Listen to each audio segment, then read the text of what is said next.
Okay, so we will start over. We're back here again from last week. Being on or about 6:30. Call this meeting of the Easton Conservation Commission, March 15th, 2021. There is something I do want to start with that we have not done before. Right after I call off the meeting.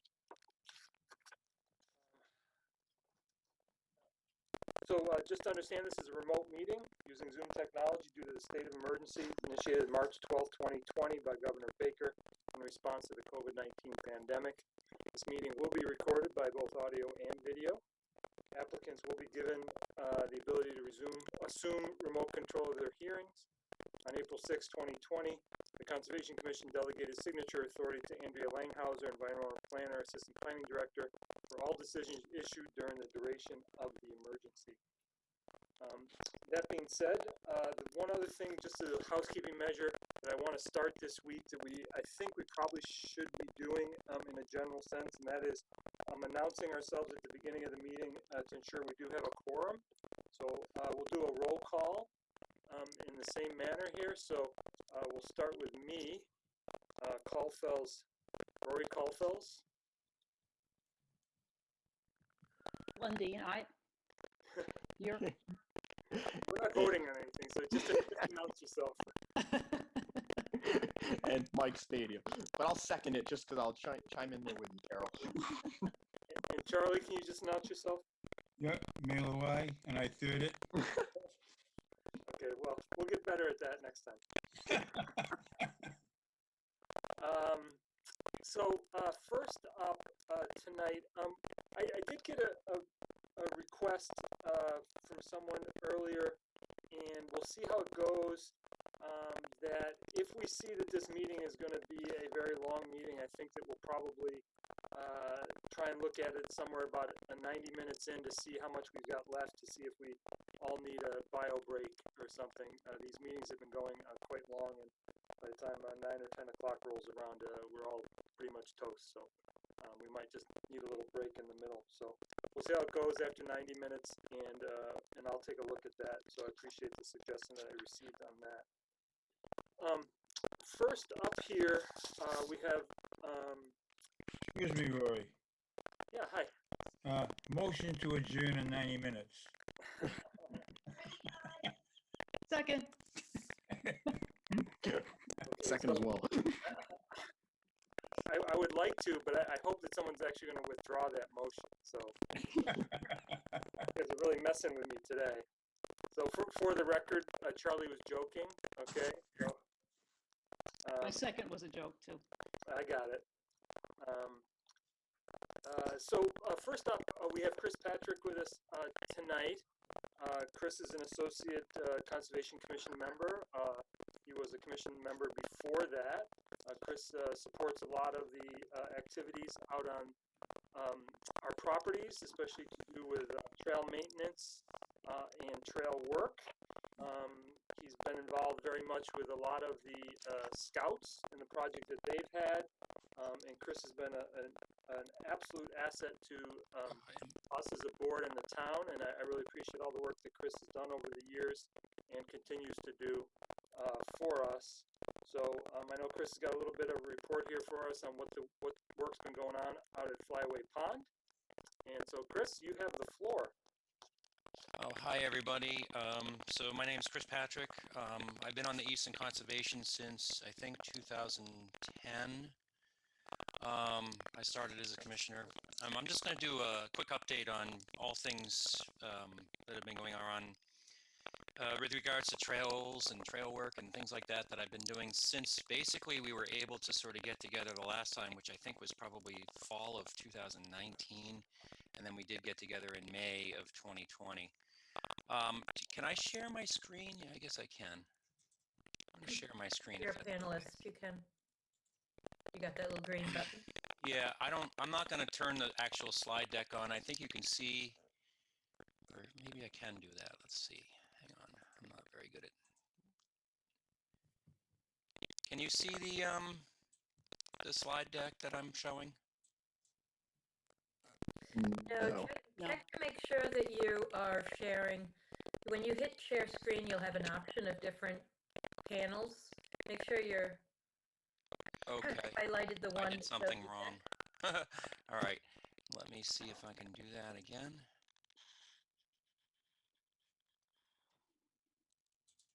How about now? Yes. Oh, yeah. Yes, yep. Okay. So I just put together a little four slide deck to keep myself organized. That's actually the biggest reason why. Let's start off with Flyway. Let's see, how do I get this thing to advance? Hang on a second.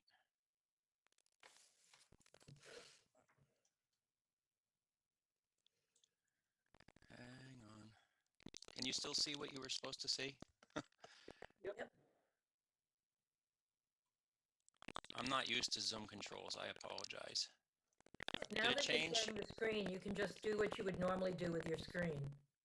If you want to switch slides, just hit page down. Okay.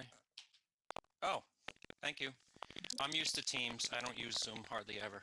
Can you see the Try It Flyway page now? Yep. Okay. So I wanted to give an update to the Conservation Commission committee members and the public at large about the approved budget that was voted on back in May of 2020 for me and local public volunteers to update and address some wet areas on the trails that were built by both of the Rhodes brothers. And really quickly, basically I put a proposal in front of the board, and in May it was approved for roughly $60,500. And then the pandemic really slammed down on my ability to pull together groups of volunteers in any significant way. So I put the whole project on hold until I was able to gather a group and get insurance coverage through New England Mountain Bike Association, get groups to assemble like Scouts and the Nesca Bobcats mountain bike team, and cross-country runners, local residents, in a way that would feel safe. And so we didn't get kicked off until late October. And when I went to purchase the materials, the price of pressure-treated lumber went up over double. So we went ahead and did the work as shown in that previous screen, and one other bridge. And since that time, that about roughly 50% of it's complete. And so the second bullet here is a fundraising proposal, which you may or may not have already been told about. But in my discussion to raise the remaining money and not have to burden the commission, or I was trying to get creative in ways to fundraise, but do it in such a way that members of the community could donate tax-deductible money towards trail improvements. And so I came up with this idea: why don't we find a way to do it and use the Conservation Trust Fund as the place where the money would land, and then it would be a way for me to withdraw funds and that have been donated, only the funds that have been donated, to do the work. And so there is a proposal that's going to go in front of the selectmen for the next meeting. I believe it's the 23rd or thereabouts. I don't know when the next selectmen meeting is. Tuesday, the 22nd? I mean, sorry, Monday, the 22nd? 22nd. And the proposal will be basically the structure around the ability for me to create a fundraiser for a specific trail need, invite members from the general public and also entities that would want to support that work to contribute to the fundraising effort, and then to go ahead and get the work done. So, and in order to sort of put this motion in front of the selectmen, I went about and did some fundraising activity to show that there was interest, and I was able to raise $3,400 from town residents toward the goal of the remaining cost. And then I've recently just been given $3,000 in addition to that funding from New England Mountain Bike Association to help close the gap. And so I'm basically almost at the point where I can start the work of the remaining, what was originally presented back in May, of addressing the wet areas in the flyaway pond work. So that's that segment. Is there any questions before I move on to a couple other areas of note? I have like 2 more slides. No? Do your slides, Chris, have to do with something other than fundraising? Oh yes, yeah. This is just a quick update on all things. Yeah, I might as well just keep going, and we'll take questions at the end. Let's do it that way. And so this is some other things that I've got going on. Just sort of I'd like to do this as a check-in with the conservation commissioners. I'll be working with Andrea to update the maps. Specifically, right now, need to be updated over at Flyway to add in the trail that Alex Rhodes built, the longer trail that connects the Chickadee to Deer Run connector all the way over to the dam by the town pool. And so that's some work that I'm going to be doing. Hopefully getting a scout to work on that project, since the original trail maps for that whole area were done by a scout. And then this spring, you know, I think we addressed a concern about some trail debris from a previous project over at Clifford Grant back in November. And my intent was originally to use the Boy Scout troop, but then, you know, winter came and then pandemic came. And so my plan this spring is to do some what I would call annual maintenance, and then engage in some groups of young people who need their conservation service hours. So that would be high school kids, that would be the NESCA teams, the cross-country teams, and the local Boy Scouts. And I'll pull together like a spring cleanup, and then also grab some of that debris, clean up that debris over at the Clifford Grant, and then there's some debris over by one of the trail entrances on Randall. And so basically mid-spring, I'll be pulling together these groups to do some volunteer service on the weekends. And then none of this is really sort of needs a budget. It's going to be the kind of thing where, you know, you go in and you clip back the face slapper branches and pick up trash, you know, that kind of thing. And then we'll pick up that debris over by the old bridge at Clifford Grant. And then just a quick update on the Eagle Scout project over at the Edwin Keach Park Canoe River Conservation Area. We've finished our preliminary trail layout. You can sort of see an idea of it on the screen here.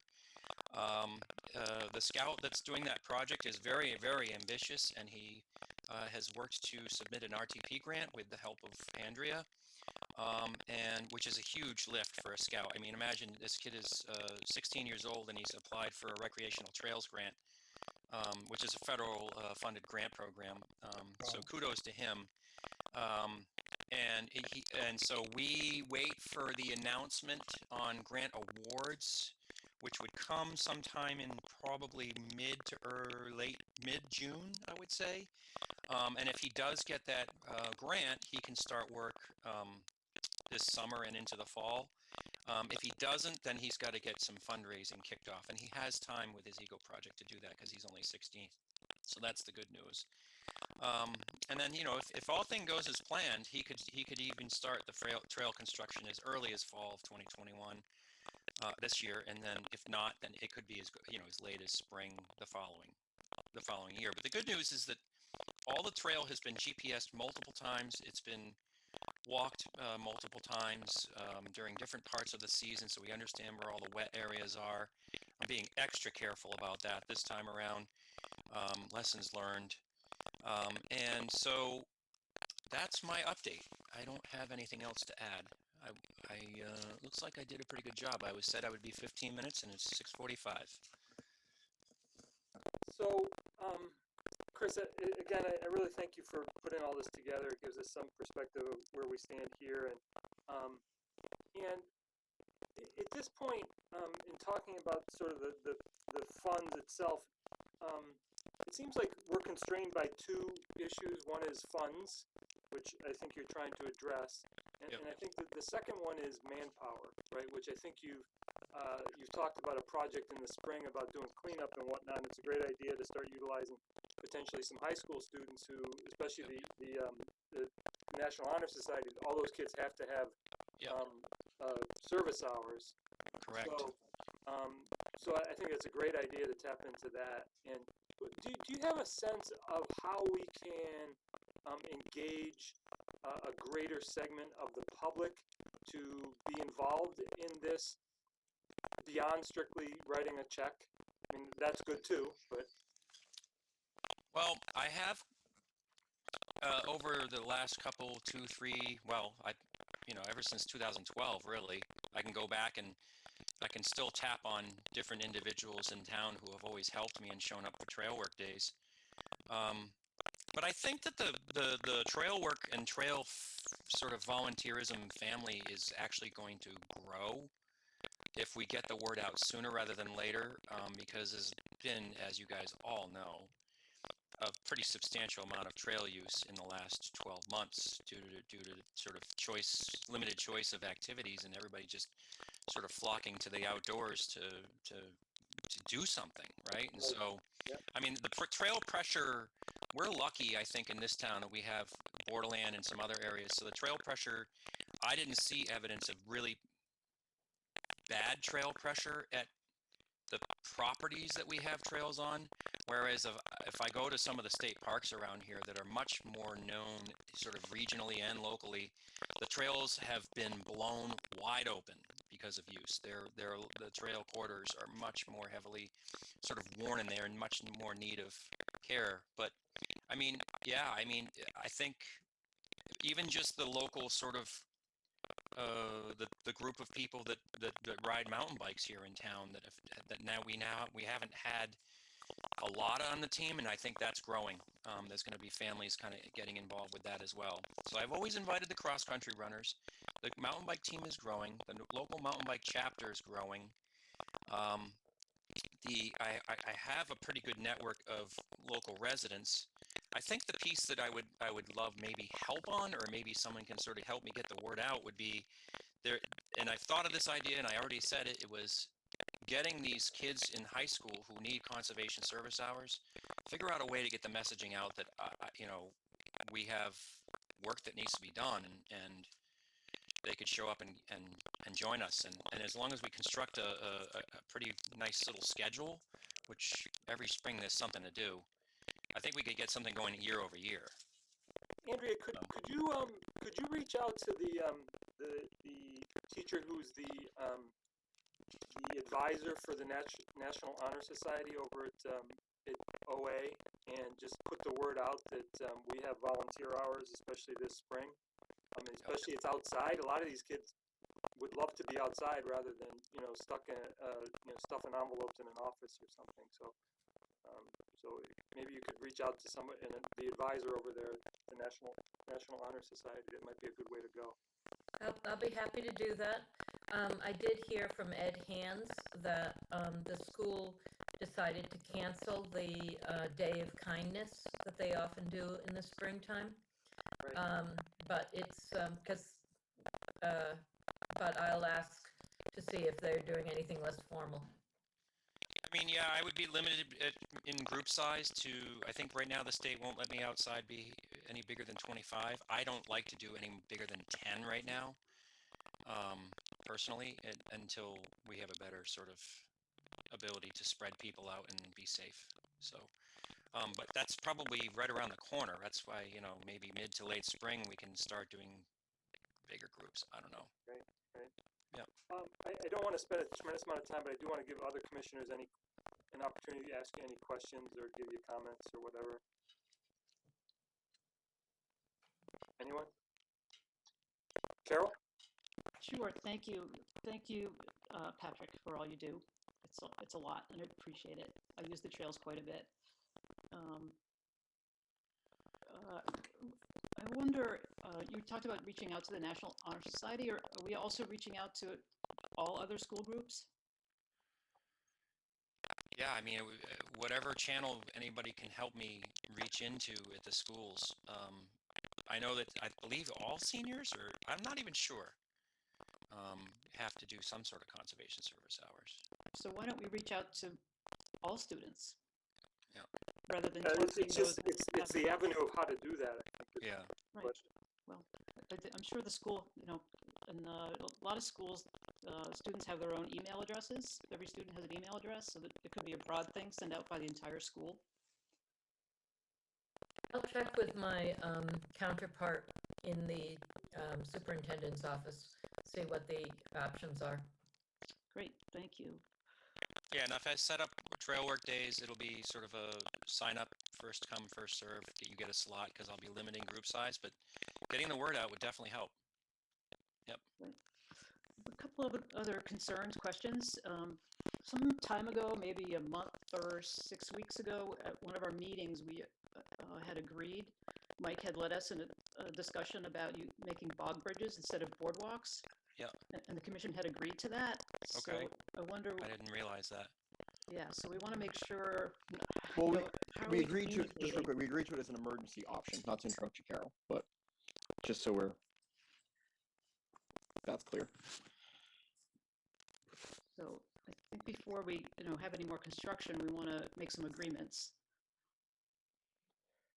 So just to, I think as Mike was saying, I think the discussion that we had specifically was about one specific spot on one of the Flyway Pond trails that we were concerned about whether Chris could get out there and do a more formal construction of a bridge. We were going to do, we had talked about doing a bog bridge. I think in general, previously, and I think probably maybe we could have Chris come back at another time where we could talk more broadly about materials and construction methods. I know we've had this conversation previously, but I'm happy to revisit it if Chris can give us another 20 minutes on another night. I don't want to stretch this out beyond, we're well beyond the 15 minutes that we originally allotted for this, but I do think it is a topic that we should revisit. Make sure that what we're doing is most environmentally conscious approach that we can, as well as sustainable from a time frame standpoint. We don't want to be out there rebuilding bridges every 3 years. Also, too, just to, well, sorry to interrupt, but I think just to go over where we're putting this money. If we're getting all this money from all the people from town, I think it might be a better way to use it. Again, like trail signage or so on, or bog bridges are free. There's renewable resources out there to use. So, but yeah, definitely a further discussion to have. Yeah, I've actually heard from some town, actually one townsperson in particular, and I had a long list of things, and some of it was signage. Right. I think because there's people out in the trails that haven't been out there before, they're unfamiliar with some of the trails and aren't quite sure if they're supposed to go left or right at the forks. Or even where it goes. Yeah, exactly. And I think that Chris talked about updating some of the trail maps, which would address some of those issues, and maybe trying to get some of the trails on some of the trail apps that are out there. I know that one of them was actually out there, and a mountain biker came by and advised him which app to download so that he could find his way out. So that was helpful.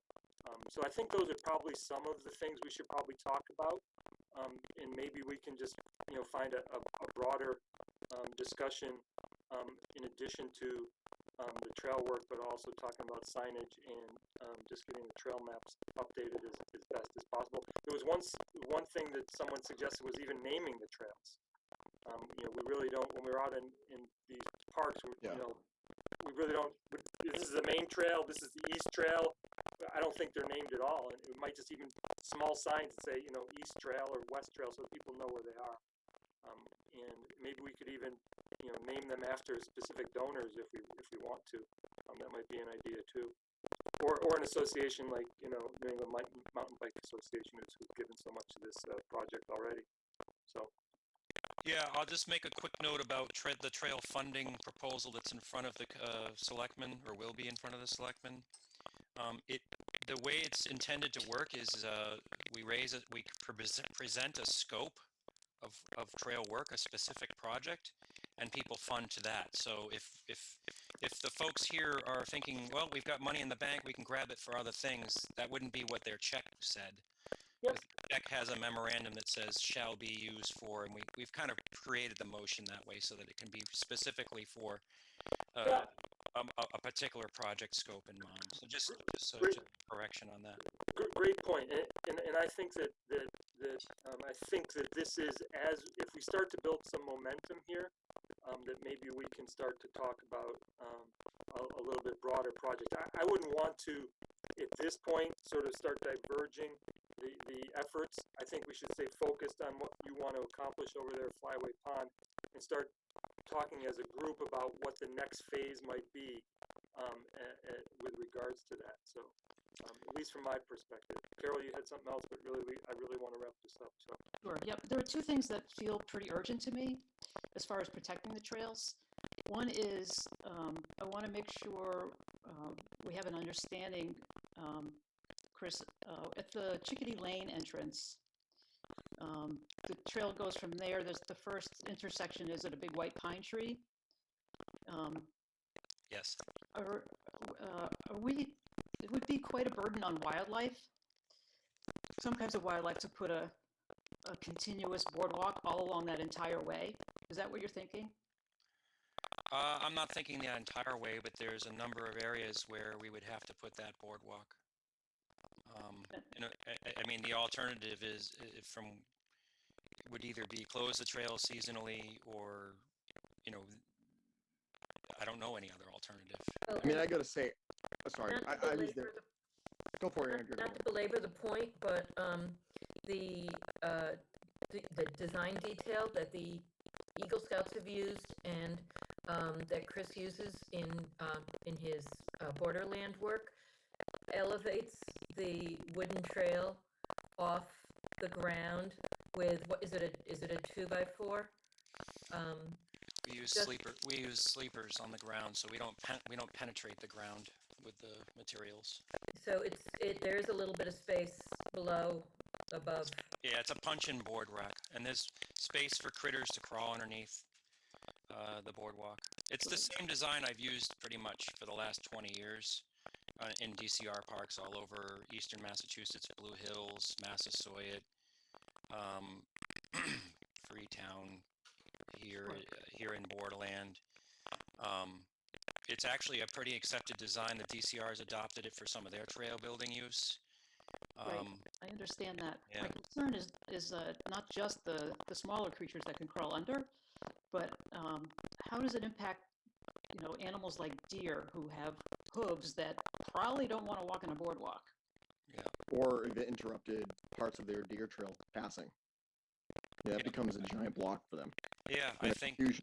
it's absolutely a good point. I think you would find that there are long boardwalks like this all over our state that have been accepted. I don't know. I don't want to belabor the issue, but I think I hear the concern, and I'm not here to defend it either way. I'm here just to be the trail steward that's going to do the right thing to get the trail up and out of the wet. And if you think that we should do something different, then propose it. And, I mean, and to be honest with you, do it too, because I run this work and it's all volunteer labor, hundreds of hours a year. So I don't want to be pushed out of that opportunity. And if you want to push me out, push me out. I don't want to push you out, but I want to just make sure we have a discussion about the impacts. I got to ask you this question. I've raised $6,400, and before we leave this meeting, I just want to make sure that I'm clear. If I've gone through this effort to raise this money, am I now being stopped in getting this flyway work done, or shall I proceed? I just want to know right now before I leave. So I can, we can actually take a vote on that tonight to be sure what that is. Chris, I have to tell you, you will have absolutely no impediment from me. Take the vote then, because if it's no, I want to just get out of here. I would, I'm happy to get you out of here with the support that you need, Chris, to be quite honest.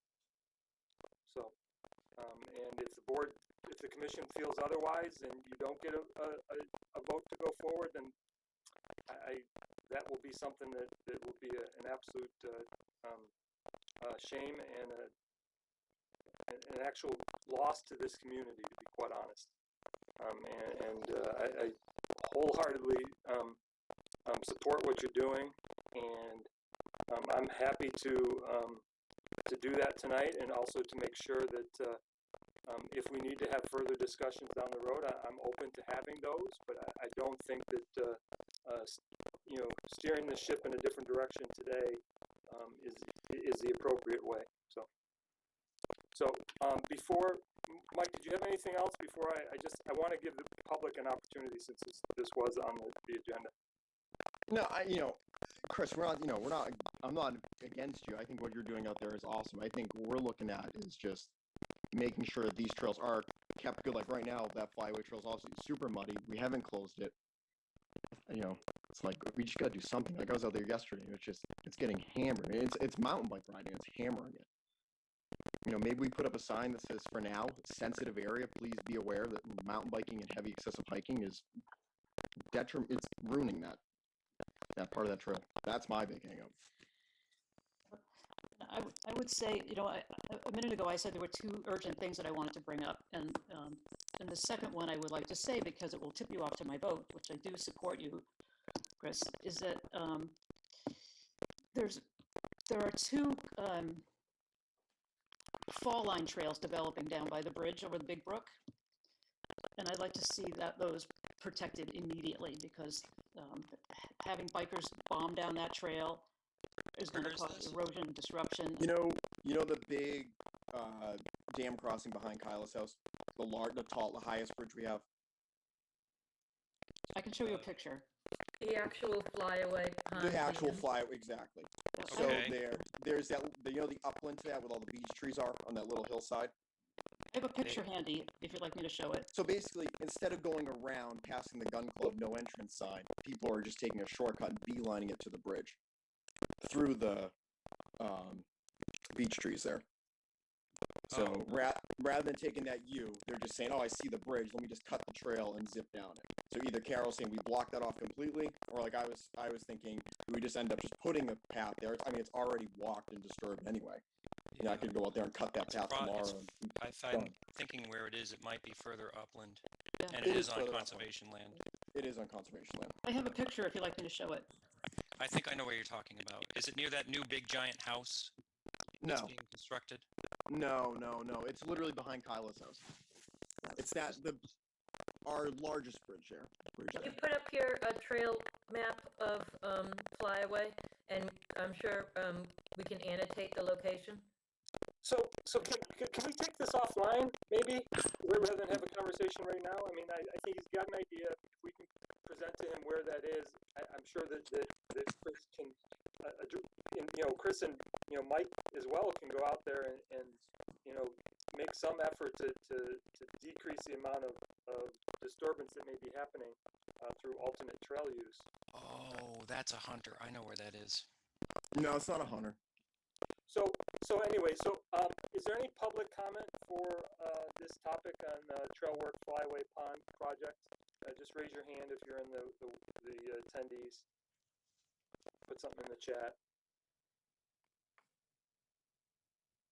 Okay, so if we could just take this offline, we've gone 35 minutes now on a 15-minute topic.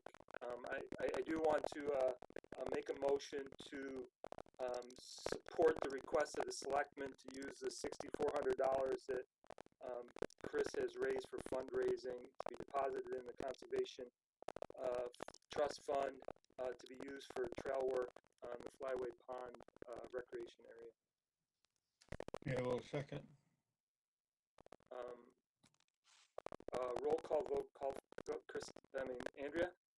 I just, since you put in the motion that the money was going to go into the trust fund, I should tell you that actually our finance director has encouraged the money go into a dedicated gift fund, conservation gift fund.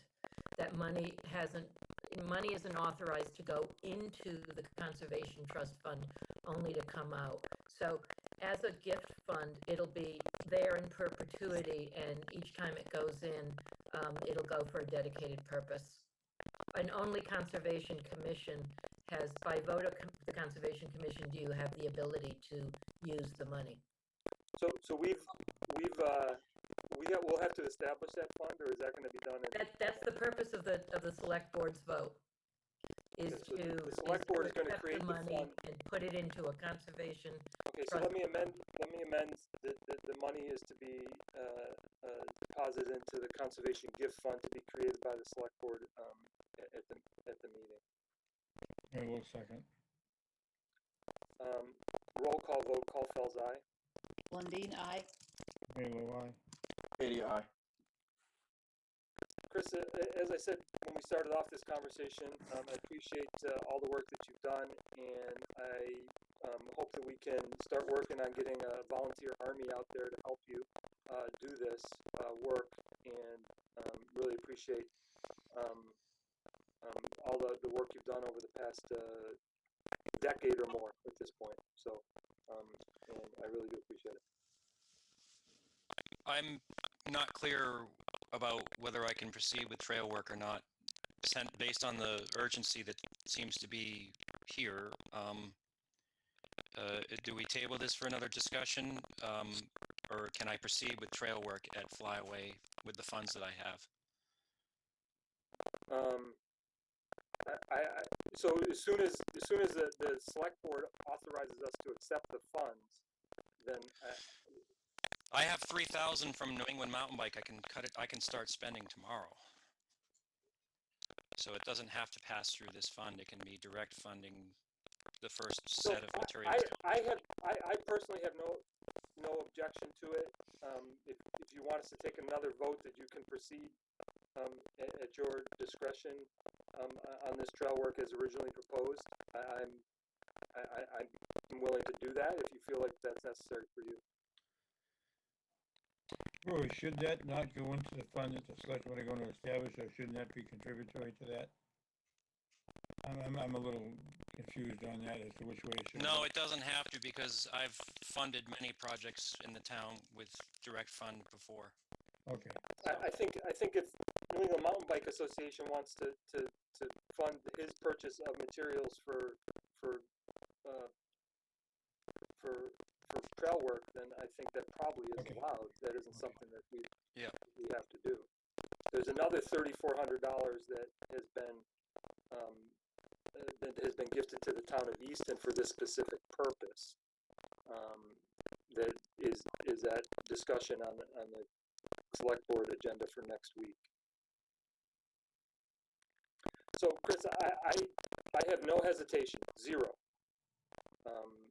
about this, and I hope you don't mind us having a conversation down the road. I don't know that we'll have any different outcome than we've had now, other than an open conversation about what work to be done and the best method to do it. You know, and I think you've done incredible work out in the field, incredible work. It's amazing to me what's been done. Absolutely amazing. All right, I look forward to that conversation. So are you good to go now? You feel comfortable moving forward? Yeah, if anybody wants to come help me, and you're able to, I'll take the help. Great. I encourage everyone to do so. Okay, thanks, Chris. Thanks, Chris. Thank you. Thanks.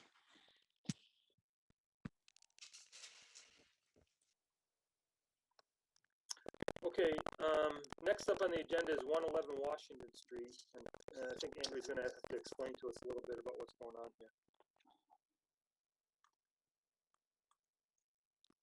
So this was originally In charge of explaining what's going on. I am? No, Peter. Oh, Peter, okay. Oh boy. Okay. Can you guys hear me all right? Right, just to give the commission a little bit of a refresher. So 111 Washington Street was a notice of intent for septic repair as well as a garage construction. And we approved this notice of intent back a couple meetings ago at this point, and Peter is here to tell us that we might have approved the wrong plan. Yeah, in a nutshell, that's it. Can you guys hear me okay for starters? Yep. And is the plan displayed currently? Absolutely, yep. Okay. Yeah, so just as a recap, a couple meetings ago, we had gotten this plan approved, which includes the repair of a failed septic system and additionally construction of a garage, as well as some pretty significant mitigation around the project. We had actually kind of made a clerical error and submitted a previous rendition of the plan. So we're kind of back tonight for some minor modifications to the approved plan. Overall, the scope of the project has not changed at all. The mitigation strategies and concepts are all still in place as discussed and requested by the commission. The big changes with this are we simply rotated the leaching field 90 degrees to accommodate a slightly wider garage. By doing so, we did not increase the distance to the wetlands at all.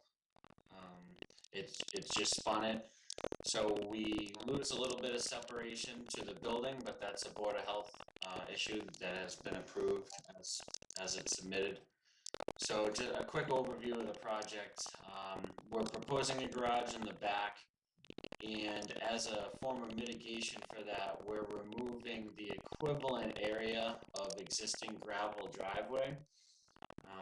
The area to the back of the garage is to be seeded with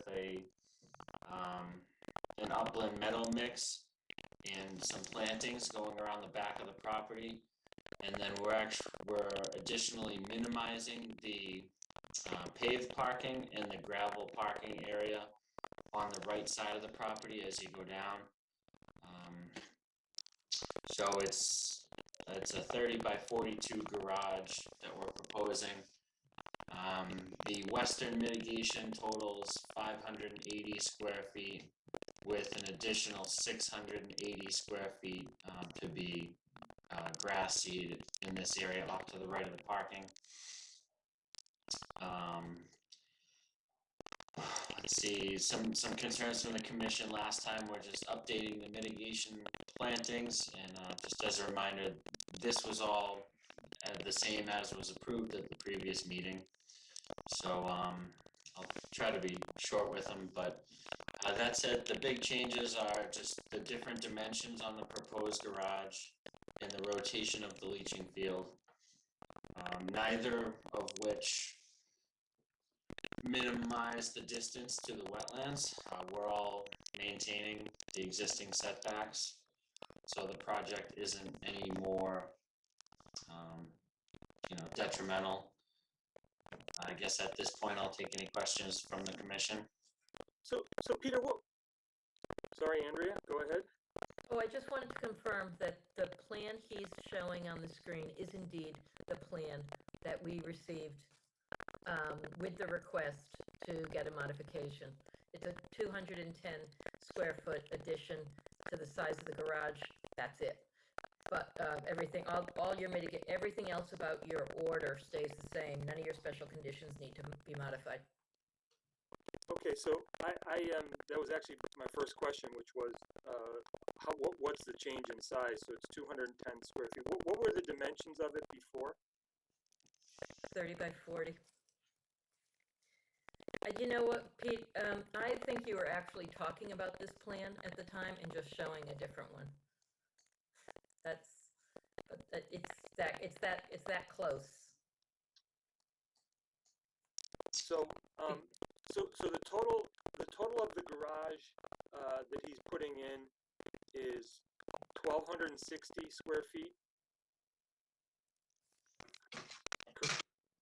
You don't have to. That's the number. Just so. Yeah, that's the number. 1260. 1260. Yep. What is the square footage of the mitigation that that you originally proposed and what's on this particular plan? So basically, this plan has been revised to show the 1,260 square foot as requested by the commission. So that's a 1-to-1 replacement. We come up with 580 square feet in the rear portion here, and then there's an additional 680 in the front. And that's the area that's going to be going from existing gravel to a lawn setting in the front. Great. So, so for allowing this garage to be placed on an already pervious surface, this packed gravel, we're treating the stormwater and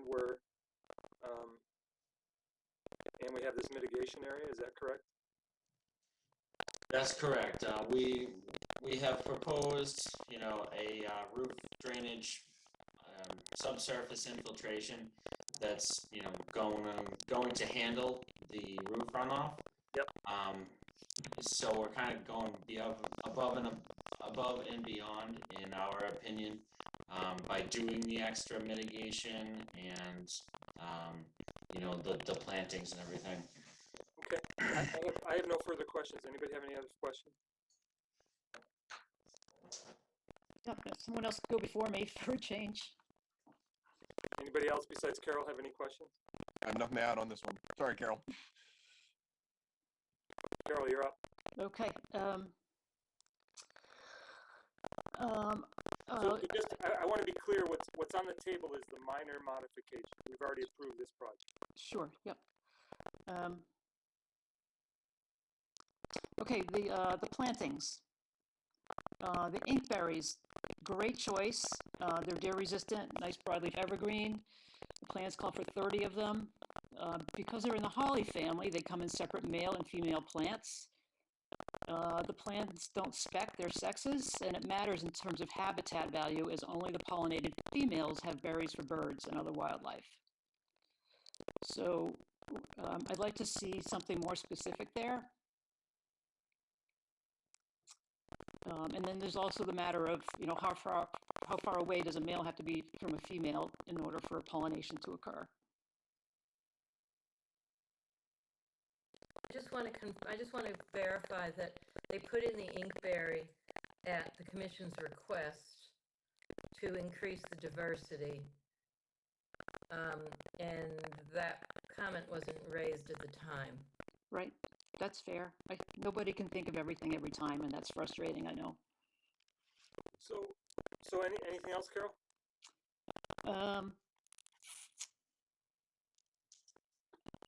The bollards, the one just to the north of the garage. I don't know why I thought before it was right along the line, the north-south line of the garage. I don't know. I'm pretty sure this is just as originally proposed. I mean, I copied them straight out of the other drawing and popped them in. The intent is obviously to block the northern limit of the parking by the 4 in a line, and then to prevent anyone from going beyond the garage or storing anything. That's why we've proposed this one right in the middle here. Right. Yeah, thank you. I mean, I know it's the same thing. For some reason, I thought it was further to the right or east. And did we discuss putting up a sign on that bollard that says no dumping, storage, plow piles? Is that in the plan? That's in the conditions. It is, okay, great. A new question. How could contractors cut corners on this plan? Oh, you can cheat anything if you try hard enough. I mean, we're going to be out there inspecting it. You guys are going to be out inspecting it. At the end of the day, it needs approval by conservation for a certificate of compliance. And ultimately, as the engineer, we're not going to sign off on that if we're not comfortable with all of our inspections. Sure. So that's how we deal with cutting corners, I guess. As a general rule, you have a standard condition, 2 standard conditions. One is that I have to inspect the erosion control line, and that gives me the opportunity to talk to the contractor before he starts the work. And the second is that there are no changes allowed to the existing plan. Okay, great. Um, Final question, maybe, have we addressed what can and cannot be stored in that garage in perpetuity?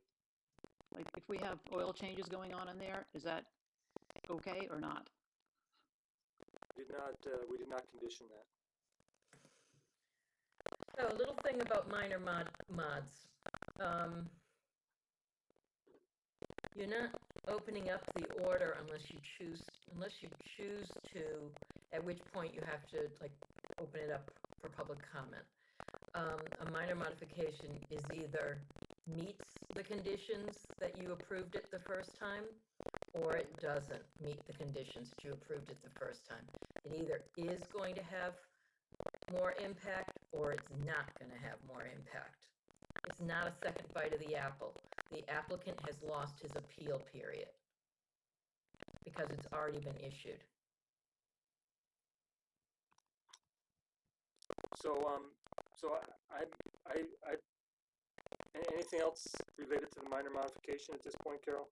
Right, is there a way we can circle back to the inkberries and make sure they're, you know, All I can do is I can't condition it. I can request the applicant to do so. okay, great. Thank you. Okay, so any other comments? Any public comments for 111 Washington Street, minor modification? Seeing none. I make a motion to accept the minor modification for 111 Washington Street as presented on the plan dated 2/26/21. That is the right date, right, Peter? Hang on a second. That is correct.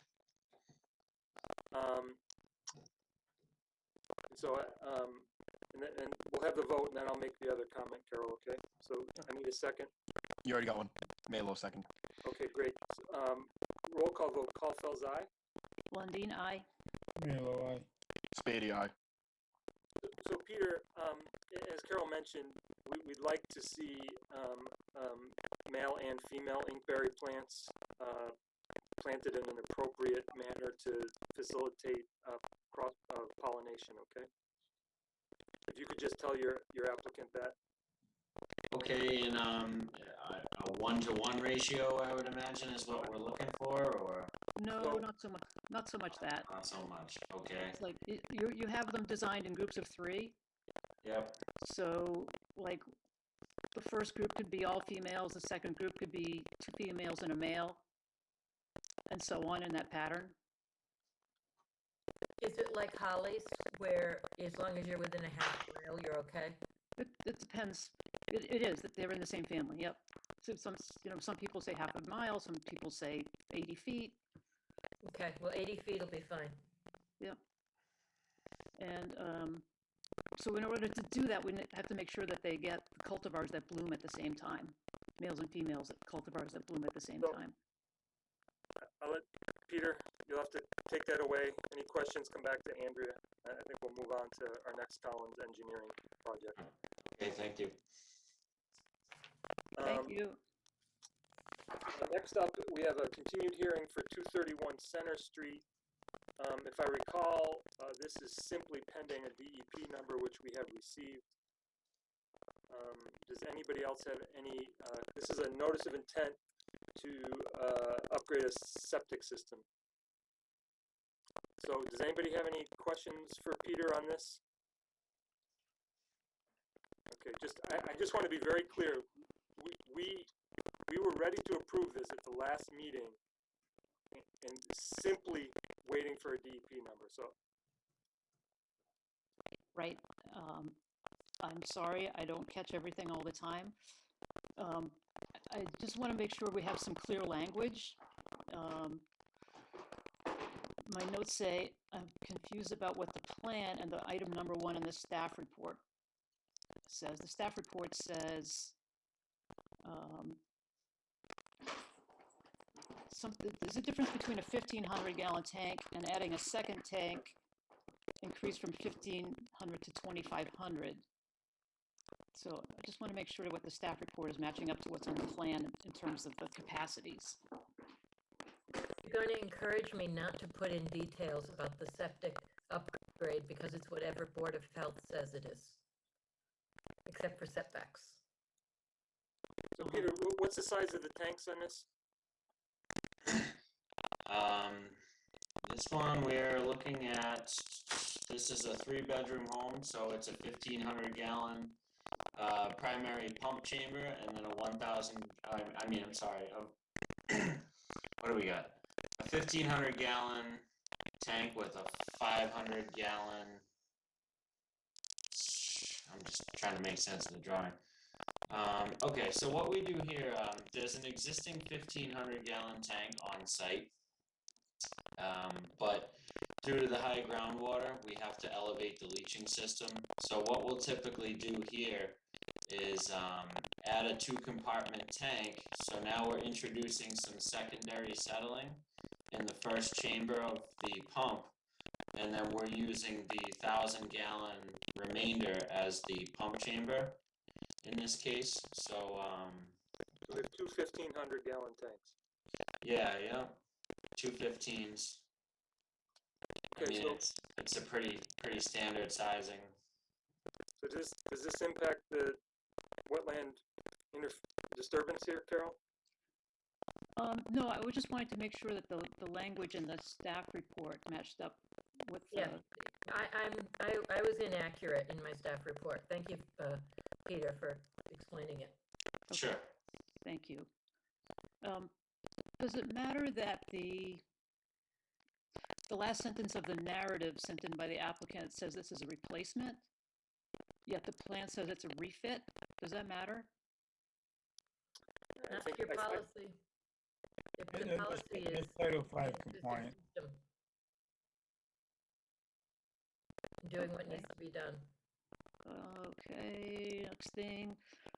This is probably true all the time, and I'm just noticing it for the first time. The plans say the system is not designed to accommodate garbage grinders or water filtration system backwash. That is correct. That's Title 5. Title 5, the requirements, if you are going to use a garbage grinder, the leaching field footprint is actually increased. So if you were to allow a garbage grinder, we would inevitably be increasing the leaching footprint and getting closer to the resource areas. Right. So how do we make sure there's no garbage grinder in the house, or never will be? Can we condition that? That's typically the Board of Health concern. Okay. But it does concern the commission also. I mean, how does that work? I don't think, honestly, the commission has much to say in that. Andrea, is there any feedback from you on this? Boy. The authority for no garbage grinder is Title 5. What the effect that it could have, and the State Wetland Protection Act says that if a project meets Title 5, then it's presumed to meet the State Wetlands Protection Act. This is the issue of how much pressure can you put on your local bylaw to address Board of Health issues? If we were to put that condition in, we would have I think we'd have difficulty enforcing it. I'd go to the board, frankly, I'd go to the Board of Health agent to enforce it. And how do we do that? Just a second. I just want to be very clear. People do inside their house. I just want to be clear. I'm not interested in it. So I would vote against conditioning that. Every new house built in town, I mean, they sometimes to save on the cost of the septic system. We should no garbage grinder on the plan. I mean, if people are going to do it, they're going to do it. There's really not unfortunately, it hasn't got much teeth. There really isn't much enforcement. Right. It's just, it's frustrating because a lot of our conditions are not right enforceable. Actually, I try very hard to dissuade you from using conditions that are not enforceable. Right. Right. Okay, we can talk about this another time. Basically, the system will break down sooner. Right. And the funny thing, not funny, but the thing is, these systems are like, you know, for the number of gallons per bedroom per day, et cetera, they're so over-designed anyway. I mean, they can't use a garbage grinder, but if they did, it would in fact probably accept it anyway. So I don't kind of I don't a- want to get into septic Okay, system right, yeah. design, to be honest. I really I want to stay as far away from septic system design as I possibly can. That is a Board of Health issue, not mine. The only time that we even start talking about it is when we're in an ACEC Canoe River aquifer, where we may start discussing low nitrogen systems, but we've done that once. So I'm really, even that was met with extreme resistance from the Board of Health.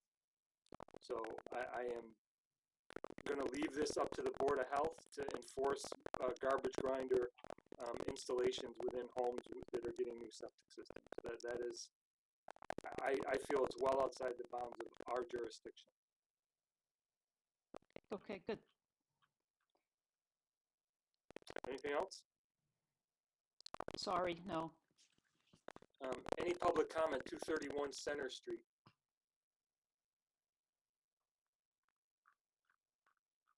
Okay, so seeing none, Peter, I assume we want to close, Yes, please. make a motion to close and issue permit for work and order conditions for 231 Center Street, noting that perpetual conditions, no dumping in the wetlands. Melo, second. Roll call vote, Caulfield's aye. Lundin, aye. Melo, aye. Spady, aye. Thank you, Peter. We are up to the next Collins Engineering project, 6 Beaver Dam Road. This is a notice of intent for a septic upgrade on a single-family home. Right, you guys can see the plan again. And now that we're in new hearings, I'd just like to say that we have received a butter notification for the 2 new hearings we're having tonight. Thank you, Andrea. Yep, and at this point, I believe the DEP numbers have been received for both of these. This is a notice of intent for 6 Beaver Dam Road. It's a repair of a failed existing septic system in the rear of the property.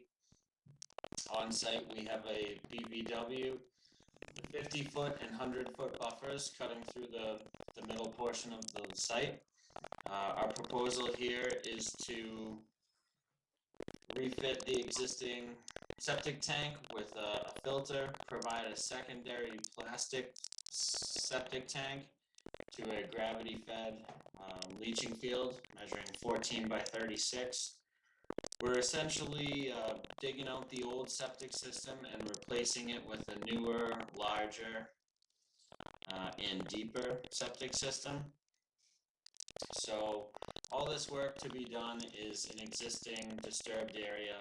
Right now it consists of a failed septic, so right off the bat getting that out of there is a good, good thing by itself. We've proposed erosion control starting up at the street, wrapping around the entire project, down gradient and ending at the existing shed. We've proposed a series of conservation posts on the western tree line. Let's see, we have no change in grade.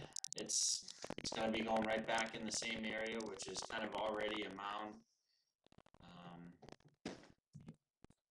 Yeah, any questions from the commission?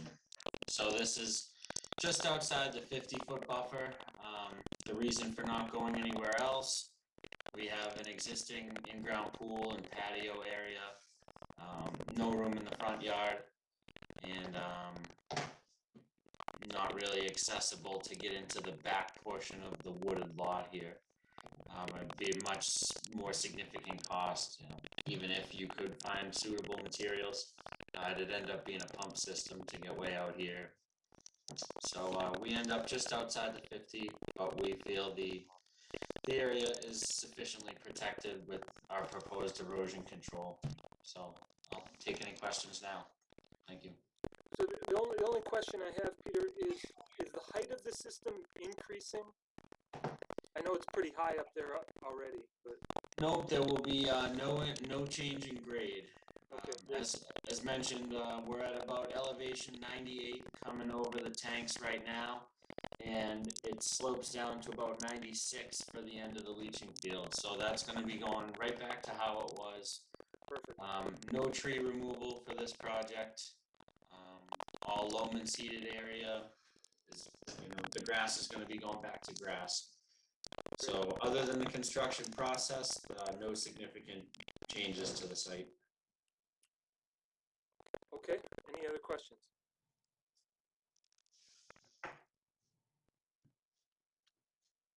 Any public comment for 6 Beaver Dam Road?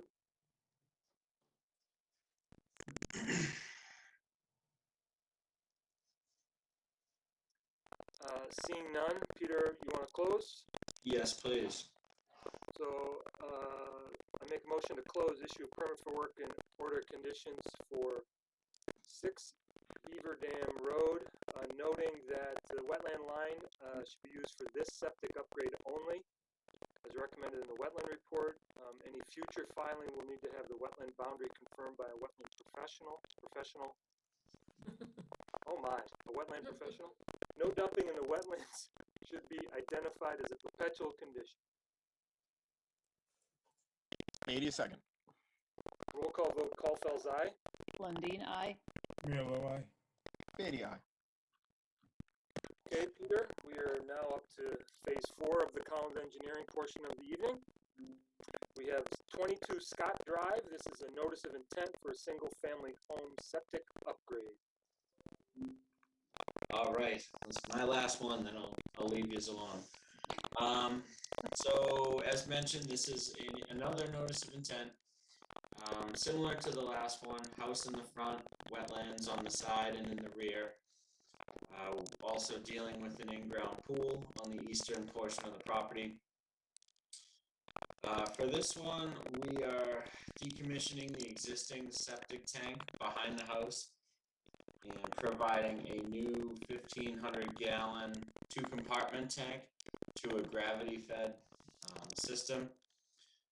Currently, there's a low portion in the backyard, and then you step up into the patio and pool area. So our proposal, due to the high groundwater out there, we will need pretty significant grading to accommodate the gravity system, covering the tank and the leaching field. The grade's going to be going up between 3 and 4 feet above existing grade in the most extreme corner being the southwest portion of the leaching field. We are as close as 24 feet to the resource area and about 12 feet to the toe of our slope for the grading, which is also our erosion control limit. As far as alternatives to the site, we did look into going out in the front yard, but other than dealing with buried gas lines, water lines, and electric wires, we found soil refusal at 5 feet, so we did not have sufficient space to put the system. Soil refusal means you hit ledge or something? Correct, yep. So refusal generally indicates, solid ledge. We come out with pretty significant machines to do the test holes. We shoot to get down a minimum of 10 or 12 feet to properly design the system and know what it's being placed in. 5 feet just doesn't give us enough room to do that.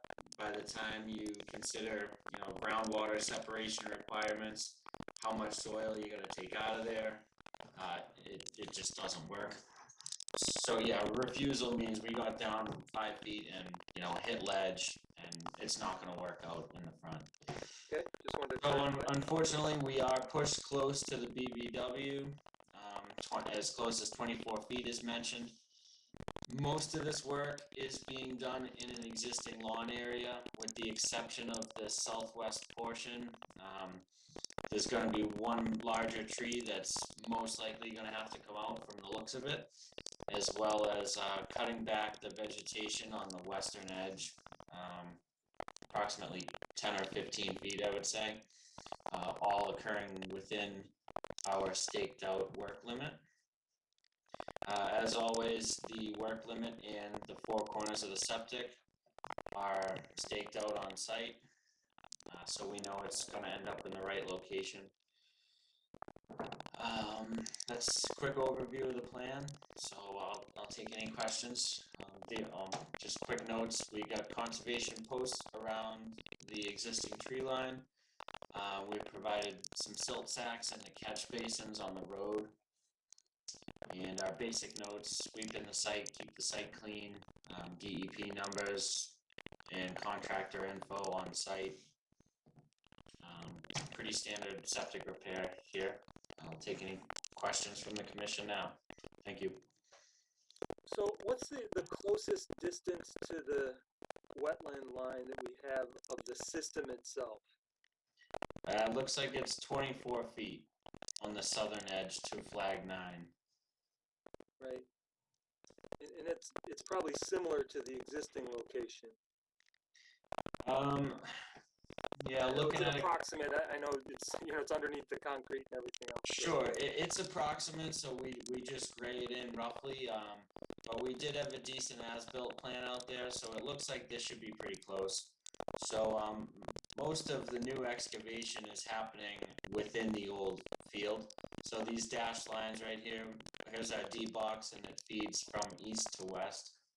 And it's tough to pick them out, but yeah, the existing system is probably 20 feet, I would say, from the wetlands. So we're increasing our separation by about 4 feet.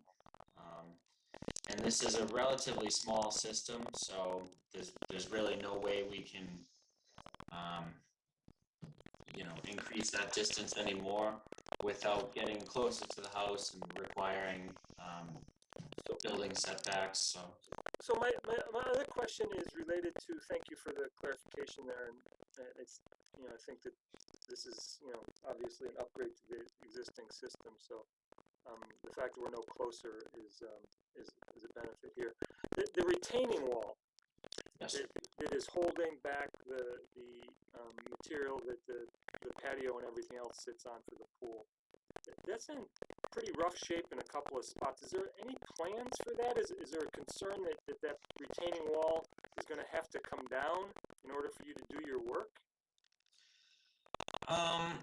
The retaining wall is not going to be totally necessary, because the grading is pretty much 177, 178 around the pool area, and that's what our proposal is. So if that wall can get left in place, you know, that's kind of how the plan shows it. But if they disturb it, it'd just be picked up on the as-built. I don't see them disturbing beyond, you know, the extent of the grading to the southern portion. So we'll still need the retaining wall, you know, to hold up the soil in this corner of the pool area here. But if it has to go in the beginning here, it's not going to be a big deal. You know, we would just pick it up and reflect the grading on the as-built. So I think the only thing that I would ask is that if somehow during the construction process it either gets undermined and it starts to collapse, and the homeowner decides, well, I got to replace this retaining wall now, is that you've got to stop, talk to the agent, and so she can get out there to reset your erosion control lines, because the part of the retaining wall that's around the corner, there's a couple of pieces that aren't in the best shape. The timbers are degrading. So I would just caution that, and maybe we'll condition it, that any disturbance to the retaining wall needs to be approved by the agent. Andrew, do you have a problem with me saying that? No, Could I maybe just, could we do I mean, obviously, there's gonna be disturbance to the retaining wall. Could we maybe word that any disturbance beyond the approved limit of work would require, you know, approval from the commission? Because That would be fine, yes. because it does look like the existing system is underneath that wall, so sometimes you have to chase that further than you want. So I would honestly anticipate this wall is gonna be coming out at least to, you know, to where it blends with the existing grading. I'm happy to make that accommodation, and it's a good suggestion, and that's really what I was meant to sort of. Sure, yep, just to clarify.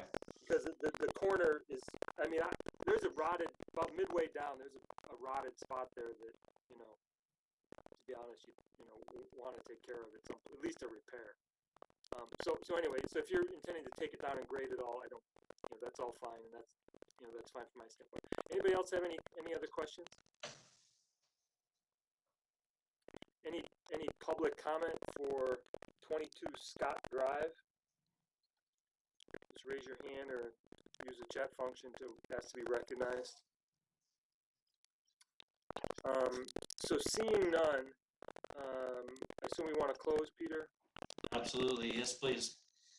Okay, so we'll EP on this, and we will make a motion to close the hearing, issue a permit for work and order conditions, noting that any work beyond the the noted limit of work will need to be approved by the agent.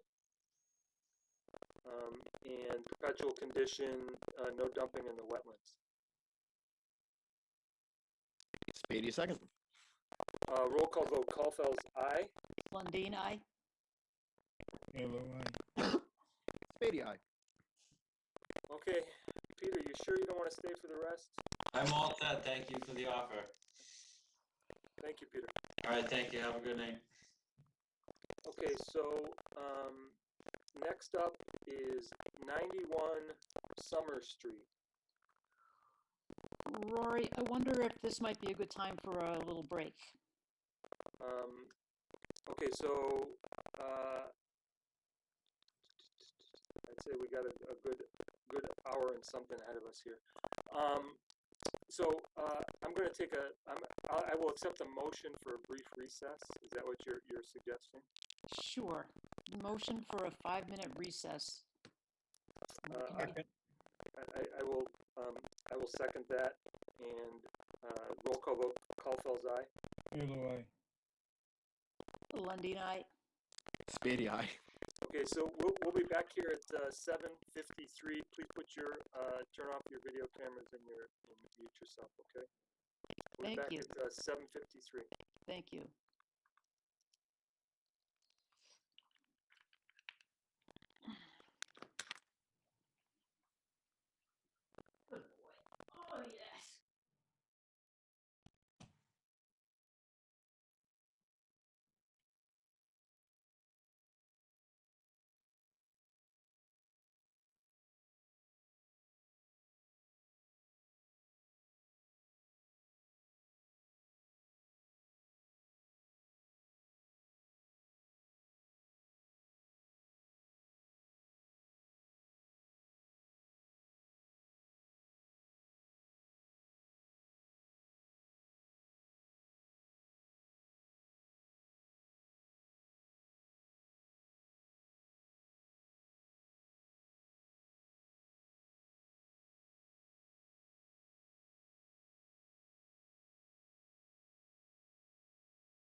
Okay, we're back, 7:53 or thereabouts.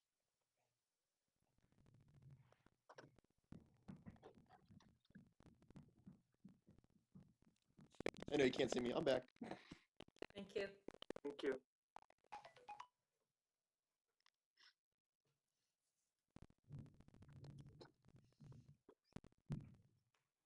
Okay, so 91 Summer Street, this is a continued hearing for a notice of intent to construct a driveway to a single-family residence. What's in our jurisdiction is the driveway. But the other issue here is that we had a bit of an issue with some unauthorized disturbance inside our jurisdiction that I believe we've gotten some feedback, and we had asked Mr. Diaz to come back to us with some proposal for repairing the damage that was done through the trying to do test pits. So that is correct. Good evening, everybody. Mr. Chairman, for the record, Eric Dias, registered professional engineer with Strong Point Engineering Solutions. With me tonight on the call is Cameron Larson from Environmental Consulting and Restoration. We brought Cameron in to basically put together the restoration plan for the work that you described within the buffer zone. So if it's okay with the commission, I'd like to give just a brief overview of where we've been since the last time we were here, certainly touching on that restoration plan, and then by all means we can open it up to any questions and get into some more detail if that makes sense. sure, carry on. Okay, great. So primary importance since the last time we were here is exactly what you said, Mr. Chairman. We did respond to the issue of the excessive clearing in the buffer zone. The first thing that we did was bring our survey crew out to the field and so we can get an accurate location of what areas had been disturbed, exactly where they were, exactly the damage done. So we were able to pick that up. As luck would have it, the disturbances in the resource area itself within the BVW, not as bad as we had feared. There's about 310 square feet of disturbance within the actual BVW, and the rest of the disturbances are actually within the, there's about 9,000 square feet of disturbance in total within the 50-foot no disturb buffer zone, and then there's about 6,000 square foot of disturbance within the 100-foot buffer zone, so about 15,000 square feet of disturbance in total. The second thing that we did was we brought in Cameron to put together this plan. This plan encompasses a lot of restoration. There's 152 plants proposed to be planted within the bordering vegetative wetland and the 50-foot buffer zone, and there is a good deal of seeding, et cetera, et cetera, et cetera, that will go along with that, and we can get into some more details on that on the restoration plan as you may have questions. But before we do, I'd like to just talk a little bit more about some of the other things that we did of secondary importance on this. We did address some of the concerns with regard to the notice of intent, and I'm glad to say that we were able to follow through on our promise that we made when we did 38 Randall, which is the other side of this property, that we would provide a conservation restriction over the areas of the parcel that are not proposed for any sort of development. So there is, and I have the figures here, I just want to make note. The total parcel itself is roughly just under 13 acres, and we're proposing 9 of that for a conservation restriction. That will run out and will go all the way to be contiguous with the conservation restriction area that's on 38 Randall, which I believe is about 4 acres if memory serves me correctly. So you'll have about 13 acres of conservation restriction that connects to the Metacomet conservation area across the street at 92 Summer Street. So we feel that that is a certain benefit now. In addition to those things, we've addressed some questions about the Riverfront area, which we actually addressed as part of our responses to comments on 38 Randall that show across the board, before this property was subdivided, the total riverfront area disturbances we're proposing come in at 5.5%, so well under the 10% allowed. We have provided a bit of an alternatives analysis for the type of material in location of the driveway, and I can go through that in any amount of detail, but basically, you know, the ideas of either a gravel driveway as an alternative is not a great idea because it's not stable, and over time it becomes impervious anyway, and it's going with a system like the pervious pavers on a driveway in a buffer zone doesn't result in a good deal of water quality assurances, and in time they fail if they're not maintained properly. So we feel that the driveway design we have is appropriate. So Eric, can we just back up a little bit and maybe let's talk about the restoration plan first. Sure, can I share my screen? Yeah, absolutely.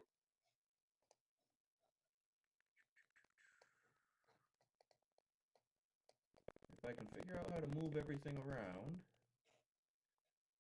So here we go. Here is Those the are very nice dogs. I've met I them. know. I always smile when you put them up. So. Yeah. They're my ace in the hole. In fact, I've got just anecdotally, they just had puppies, and I've got two 12-week-old puppies out in the other room right now. So this is the restoration plan. I don't know how well we can see it, but the red lines through here indicate the area that the pathway took to get the machine into the upland portion of the site, which is back here. If you overlay this, unfortunately, and I probably shouldn't even say this because nobody asked, but I started to, so I'll finish.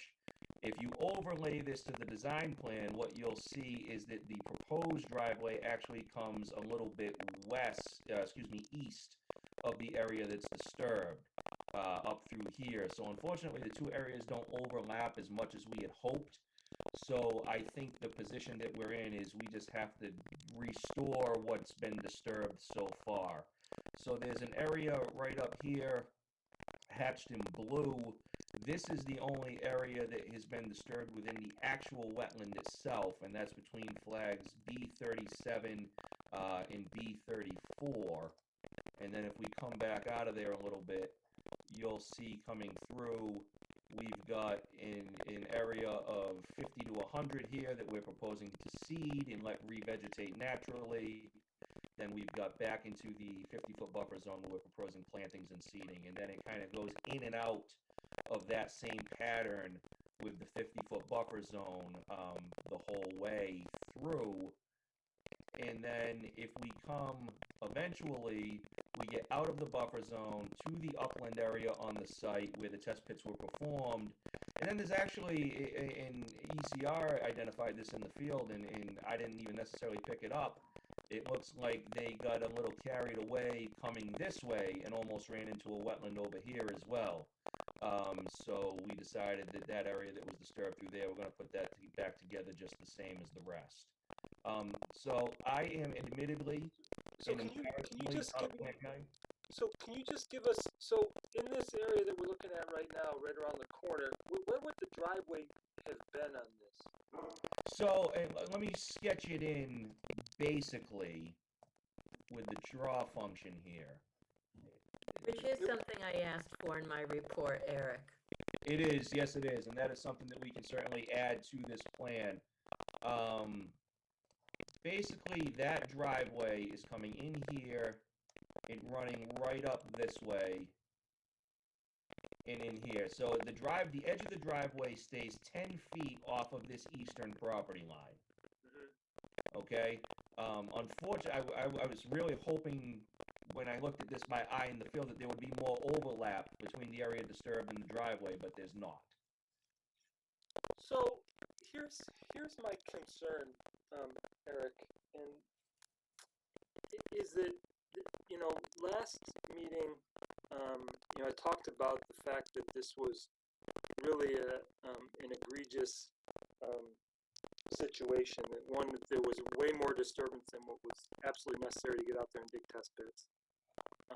That I was really astounded by the amount of disturbance, and now to find that disturbance is on top of others, you know, the disturbance that you're requesting to make for the purposes of the driveway is even more concerning. I am equally concerned that for the amount of disturbance and the magnitude of it, the suggestion is in the outer 50, the restoration is simply to seed and let it go back to nature that way. That there isn't any active plan to bring it back to its prior state, rather than just let it go back to, in 20 years from now, 30 years from now, hopefully we get back the vegetation and trees that were planted. I'm, to be honest, a little concerned, and I'm happy to tell you this and Cameron this. You have to do better. If the applicant was here, you'd be getting a much different message from me, and that message would be that, you know, we're getting to the point of, you don't present me with a plan that's reasonable, I don't know what, I might have to go to enforcement. I don't know. Sure, You know, sure, understood. Cameron, can you give just a little bit of some insight as to why we're proposing the seeding and the renaturalization within the 100-foot buffer zone? Sure. Yeah, our focus was, of course, the wetland disturbance in the 0 to 50-foot buffer zone.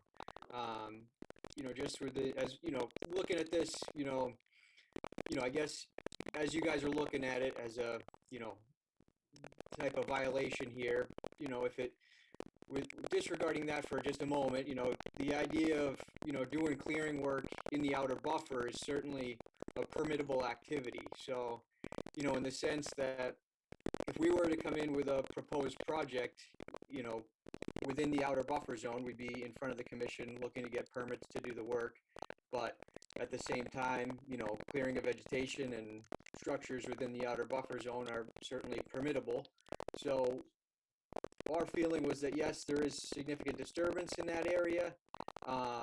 You know, it typically would be a permittable activity. So what we're proposing to, again, restore and stabilize the disturbance at this point is to use a native seed mix. And again, as Eric pointed out, you know, let some of that natural vegetation just kind of come back in on its own, but to focus in on that inner buffer and wetland area. So, you know, Cameron, I think you're correct that what's being requested here is was a permittable, potentially permittable issue. That what was being requested, most of what was being requested was disturbance in the outer 50. And so there was a small portion of this that was in the inner 50. It was probably about a 60, 70-foot segment, 80-foot segment that was along the beginning part of the driveway. But what's gone on here wasn't permitted. It is well beyond what was reasonable. Nobody even staked the road. Nobody, I mean, all they had to do was get out there and stake the middle of the driveway. And they could have at least disturbed what they were hoping to get permitted. But they didn't even do that. This was off the reservation disturbance. And the fact that it is so much outside of what was going to be permitted, potentially, and potentially, because there was concern about, you know, doing the driveway through the buffer zone, the no disturb zone. I don't think that it's appropriate to look at this as this was permittable activity. It isn't. It wasn't. It would never have been. And so I think that the applicant has the burden to restore the disturbed area to its prior state. I don't think that spreading seed there is appropriate. Cameron, I have to tell you, I got out of my car the day I walked this property, and I could not believe what had been. I have never been on a piece of property that had not had a permit issued yet to see this kind of devastation, and I'm calling it devastation. I was very unhappy, and you know, Andrea got a call from me first thing on Monday morning saying, "What the heck is going on at 91 Summer?" She said, "I don't know." You know, and Eric really wasn't aware of the amount of disturbance that had gone on there. As he said, you know, even the stuff on the northerly side of this, or the I guess it might be, yeah, northerly side of this, like, where were they going? Were they gonna, just drive the bulldozer straight up to 38 Randall, or what were they doing? It made no sense to me. And so, you guys have fallen way short. Unless you can give me a legitimate reason why I should not ask you to restore the buffer zone, the outer buffer zone, to the previous state, which means you're putting in low story, mid story, and high story plants. I mean, what would be the rationale for us not to request that? I think the only rationale is what I had explained, is that, coming in here for permits, it's certainly permittable to, do work within the outer 50-foot buffer. I understand that this work wasn't permitted, so what we've done is prepare to fully restore the inner buffer zone and the wetland disturbance, the wetland disturbed areas, and seed the outer buffer. So I fully understand the frustration of the commission and where you're coming from with, a matter of this magnitude. But we felt that this would be an appropriate plan to restore the buffer zone and wetland on site. Okay, so I'm one commission member. Does anyone else feel that we would go with the proposed restoration, or that we should be asking for a more comprehensive restoration of that outer 50? I want this applicant to take away what plan is going to get approved for them.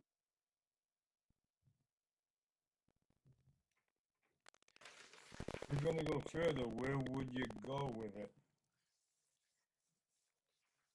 I'm not sure of the question. I can speak to that. It's, the limit of work is on one of the reasons I wanted the overlay of the two projects is because there's a section of disturbed area that there is quite a bit of disturbed area that's outside of the proposed limit of work. So it was, the original proposal was saying it wasn't necessary to do the job.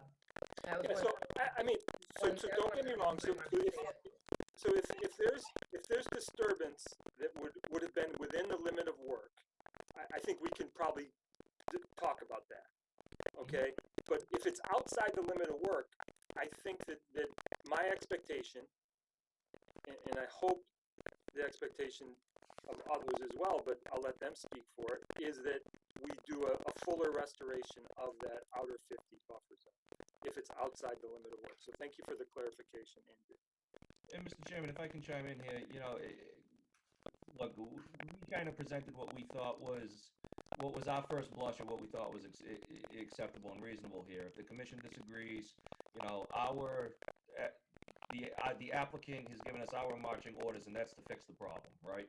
So if the commission feels like there's more that we need to do, we can certainly beef this up a bit. I think the next step in this process is, just like Andrea had requested, let's overlay the proposed limit of work to this plan, see what's left outside of it, and if whatever those areas are, I think we, just based on what I'm hearing, need to obviously expand what we're proposing here to cover those areas. I think that's the bare minimum that you need to do. So, anybody else have any comments? Sure, this is Carol. I completely agree with you, Rory. This proposed mitigation plan is nowhere near enough. It's to seed an area that was once functioning woodland does not seem reasonable to me. I have a bunch of comments to make. I don't know how many of them you want to hear, which are more important than others. For one thing, I would like us to look at our regulations 50322 regarding waivers. Number D, capital D. Standards, the commission shall only grant a waiver from a performance standard. The standards as set forth herein in the section D shall be the sole basis upon which the commission may grant a waiver.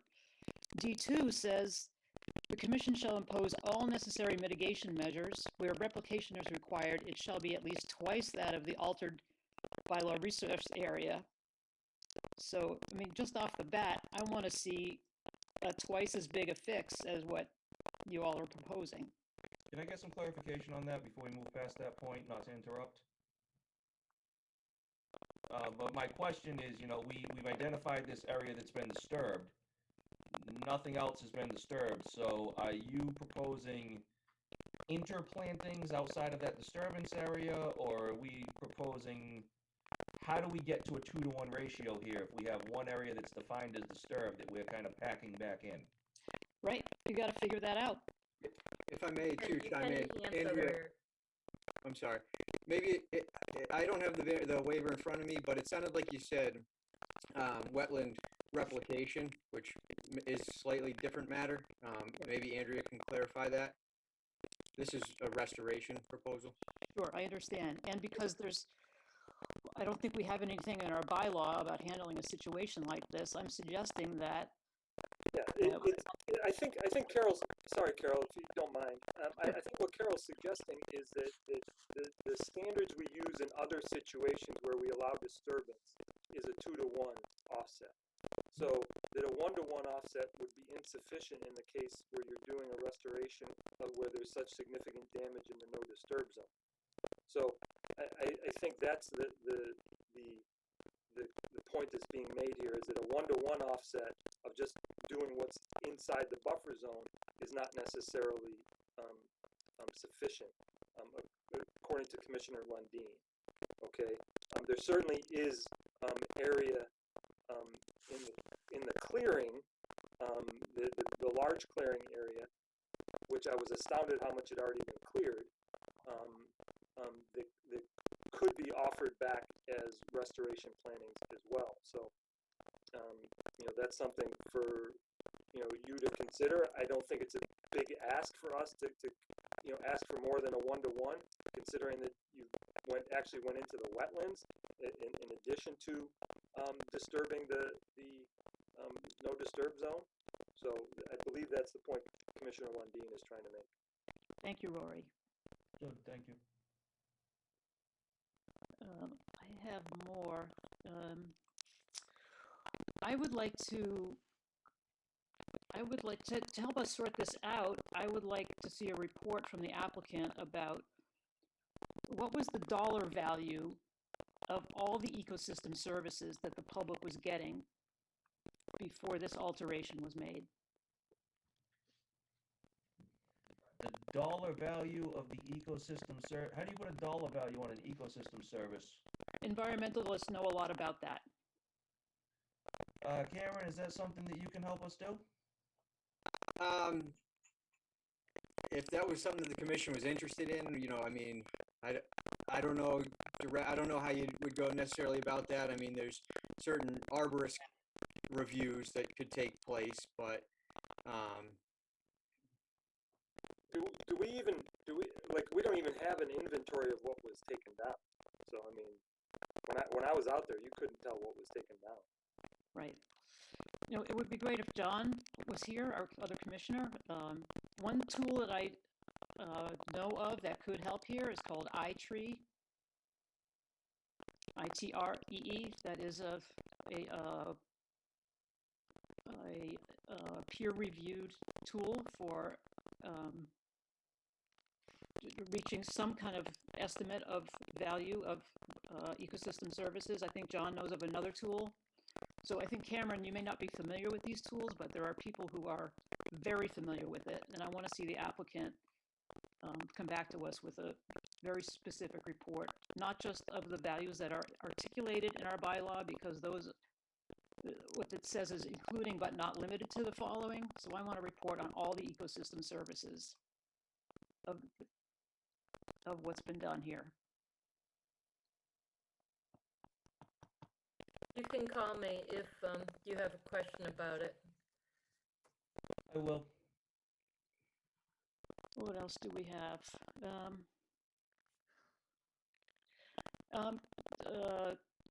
The applicant's claim about this was a permittable activity. I've come across a report from UMass called Buffer Zones and Beyond. It's ag.umass.eg.ug.edu/files/pdf dash. There's a whole long link. I can get it to you. So this is share your screen? Oh, sure. Good idea. You cannot share screen while another applicant is sharing.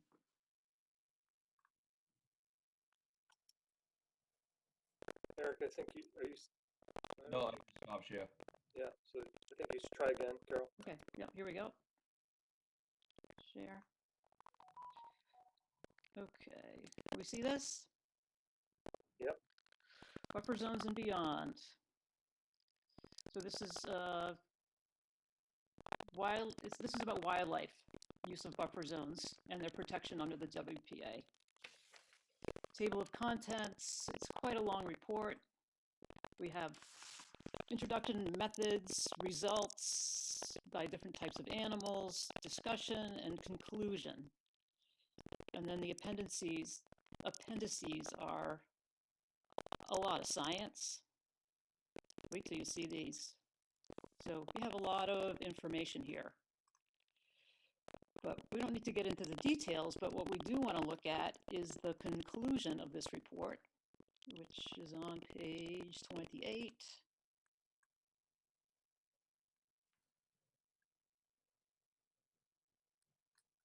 Here we go. Conclusions. For the record, I'm going to read this out loud. Conclusions and recommendations. Current regulations are inadequate for protecting wildlife dependent upon upland areas adjacent to wetlands. There are 65 wetland-dependent species in Mass that are also dependent on the upland. The current Mass state regulations do not provide all habitat elements required by these species for survival and reproduction. Without protecting both the wetland and essential portions of the upland, we are not providing full protection to wetland wildlife habitat. The direct and active protection of the 100-foot regulated buffer zone would provide some protection to 77% of these species that require upland habitat, in addition to those elements provided by the wetland. Protection of this area would also serve to provide protection of the integrity of the wetland itself in terms of water quality. There is an additional need to provide protection to the areas beyond the 100-foot because 52% of Mass wetland-dependent wildlife are dependent on areas beyond 200 feet. Currently, the 200-foot riverfront area is provided direct and full protection for wildlife habitat. I don't think we have a riverfront here. It's an intermittent stream. Say again? It's an intermittent stream. Okay, then I'll keep reading. The riverfront area is considered important to maintaining the integrity of the river itself. The same argument can be made for the wetland buffer zone, although it is not currently offered full protection. Without protecting the adjacent upland to the wetland community is drastically changed. The wetland becomes isolated and is unable to support the ecologically diverse community that is possible with protected upland areas. Some towns in Mass have taken steps to provide additional protection to wetlands through the establishment of bylaws. I'm skipping through some of this now. That was the main points that I want to make. So, if with this information, I don't see how the alterations that have been made on this site within the wetland themselves or the buffer zones it can at all protect our wildlife and wildlife habitat values. So I think this project is sunk. Now, when you say you think this project is sunk, let me get some clarification on that. So you're saying that even if we were to propose a full restoration plan that was adequate to the commission, you feel that the remaining project that's in line behind that is not something that can move forward? Is that what I'm understanding? Correct, because you need a waiver here. And the burden of proof standard for a waiver is clear and convincing evidence that there's no adverse effects on any wetland values. So you would have to overcome this report here. Hang on, just, can we just make sure, to not speak over each other, so for the record, we can understand what's going on here? Thank you. But if that's the case, if I'm moving through this project, if I'm the applicant and I'm moving through this restoration with the idea that there's a notice of intent behind it, but you're telling me that that notice of intent is dead in the water, why am I not just withdrawing and going home? Well, there's the enforcement action we have to deal with. Understood, but with all due respect, as a business person, the applicant might think at some point the enforcement action isn't worth it. So I think to just write off the notice of intent, when you have an applicant who has admitted that they've made a mistake, So, you're willing to work with the commission, so, but write off a notice of intent entirely at this point in the game, I feel bad decision for the commission to make. So I want to be clear here, Eric, and pardon me, Commissioner Lundin, but I don't know that that's one commissioner's viewpoint on this. We have always treated this, and in fact, our original point on this was let's wrap the restoration into the notice of intent. That's correct. Okay, so I have not changed my viewpoint on that. I am asking you to come back with a fuller plan for the restoration. Yes, sir. Okay, so that provides a fuller restoration of disturbed areas as well as expanding areas outside of the disturbed areas within the buffer zone. Yes, Okay, sir. so that's the message that mine. I think Commissioner Lundin has made some points about what the values are of areas outside the buffer zones. They do have actually wetland values to us, even though they're not covered under the bylaw. But remember, you're in a situation where we don't have anything in our bylaw that prescribes a solution here. Commissioner Lundin brought up the issue that when we have a wetland replication, we're looking for 2 to 1, and we've seen that on other projects. Typically, in a disturbance like this, that I think that the ask in this case, and unfortunately it's the situation that the applicant finds themselves in because of the disturbance that they did through their own actions, not some misdirection by me or you or Cameron. I'm not holding you guys personally responsible for this, but I think that they need to be conscious of the fact that we need to get over that hurdle. Commissioner Lundin is expressing her concern of considering disturbance that's already been made. Is there a potential that the waiver of this would be more challenging? I have said to you before on the discussion I had about the waiver, and the indication there was to take an area and replant some shrubs and whatnot in the buffer zone that I had expressed at the time, and it wasn't changed on the most recent plan. That's going to have to be expanded because we need more than just you taking care of the area right next to the area that you're disturbing. You need to expand that area in that 2 to 1 area that you want to cover as far as mitigation is concerned for disturbance within the no disturb zone. So I don't think that necessarily this waiver is dead, partly because the conservation restriction speaks loudly in this case. I take great value in the conservation restriction that's been offered. Okay, so I believe that there's a strong public interest in this case. I think we do have to overcome the disturbance in the buffer zone, in the no disturb zone, for that driveway segment.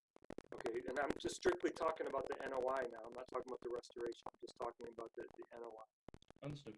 And so, considering you're going to be out there doing all this other restoration, expanding that restoration area is probably not going to be a significant burden to you.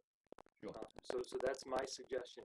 I think that the waiver is still doable in my mind.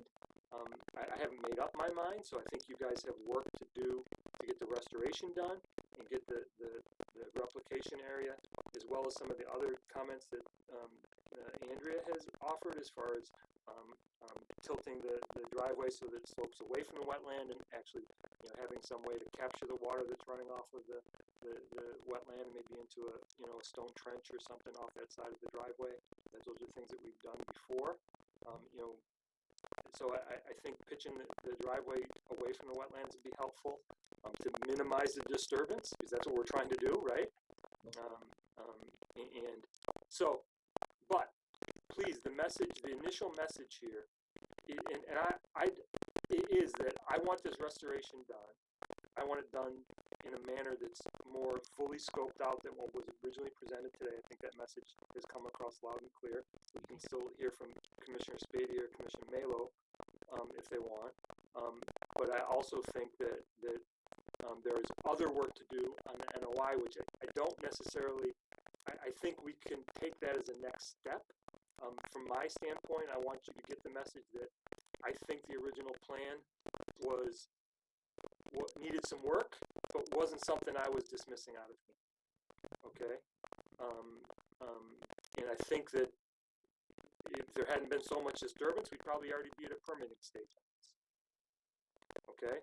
If we hadn't had to deal with the restoration issue here, we'd probably be at our second hearing and probably voting on a permit. That's my own thought process. I tend to agree with you, Mr. Chairman. So we got interrupted. Let's get back to where we were supposed to be. Get the restoration plan in place that we find acceptable. Beef up your mitigation on the driveway disturbance that you're going to do, and some of the other things that the agent has offered as suggestions that may help that process. And then we can get down to the nitty-gritty of that waiver request. Absolutely. I think that makes perfect sense. Thank you. Mike or Charlie, do you want to offer anything here? I'm good, Roy. I'm totally on path with what you're saying. So. Okay. Charlie, anything?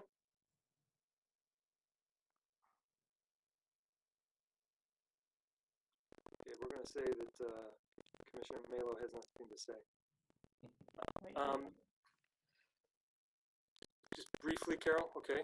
Sure. I just want to, I'm hoping that the applicant will honor my request to give us dollar numbers on the value of the ecosystem services that were disturbed. Certainly something that I will advise him and we will look into. Okay, thank you. I I do have another comment about the mitigation proposal. You're proposing a quarter of the trees to be a Native American beech tree. I am super concerned about that because of beech leaf disease. Have you ever heard of that, Cameron? Yes. Okay, so it was first discovered, for the record, in Ohio in 2012 and has been moving quickly eastward since. The first detection in Mass was in Plymouth in June of last year. It's been found in Worcester and Blandford, Mass. How or why it spreads is still unknown to scientists, who are racing to find a way to treat or cure it before it attacks and kills millions of beech trees across the country. It's so serious that they hope to avoid the massive losses that felled American elm trees when the Dutch elm tree disease struck last century. So if you're proposing just 4 kinds of trees... We can certainly substitute the beech for something else. Yeah, that would be a good idea. Thank you. Sure. I'm just going to go to public comment and then come back to you, Eric, okay? Any public comment for 91 Summer Street? Just raise your hand or put something in the chat if you want to speak.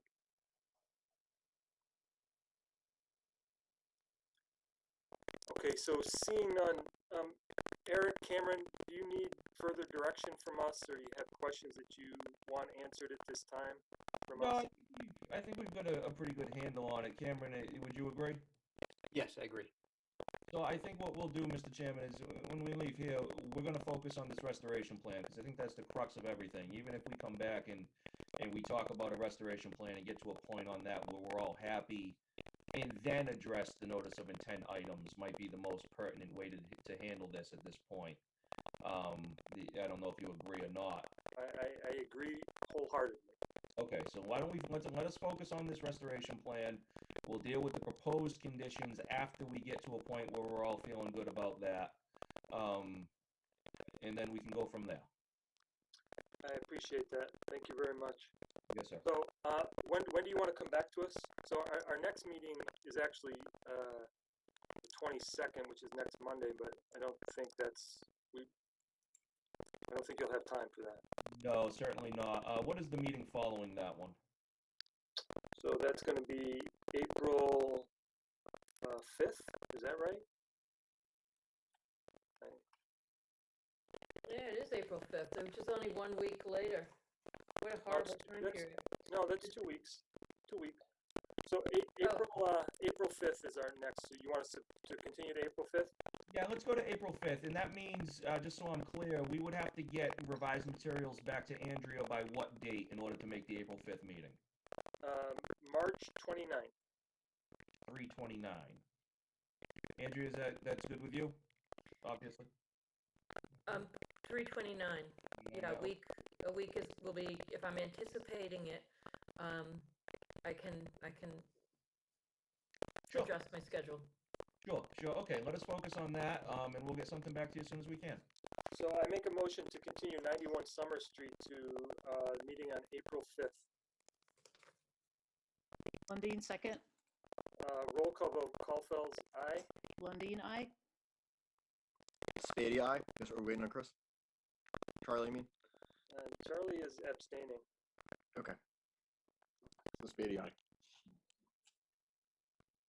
Okay, thank you, Eric and Cameron. I appreciate your time tonight.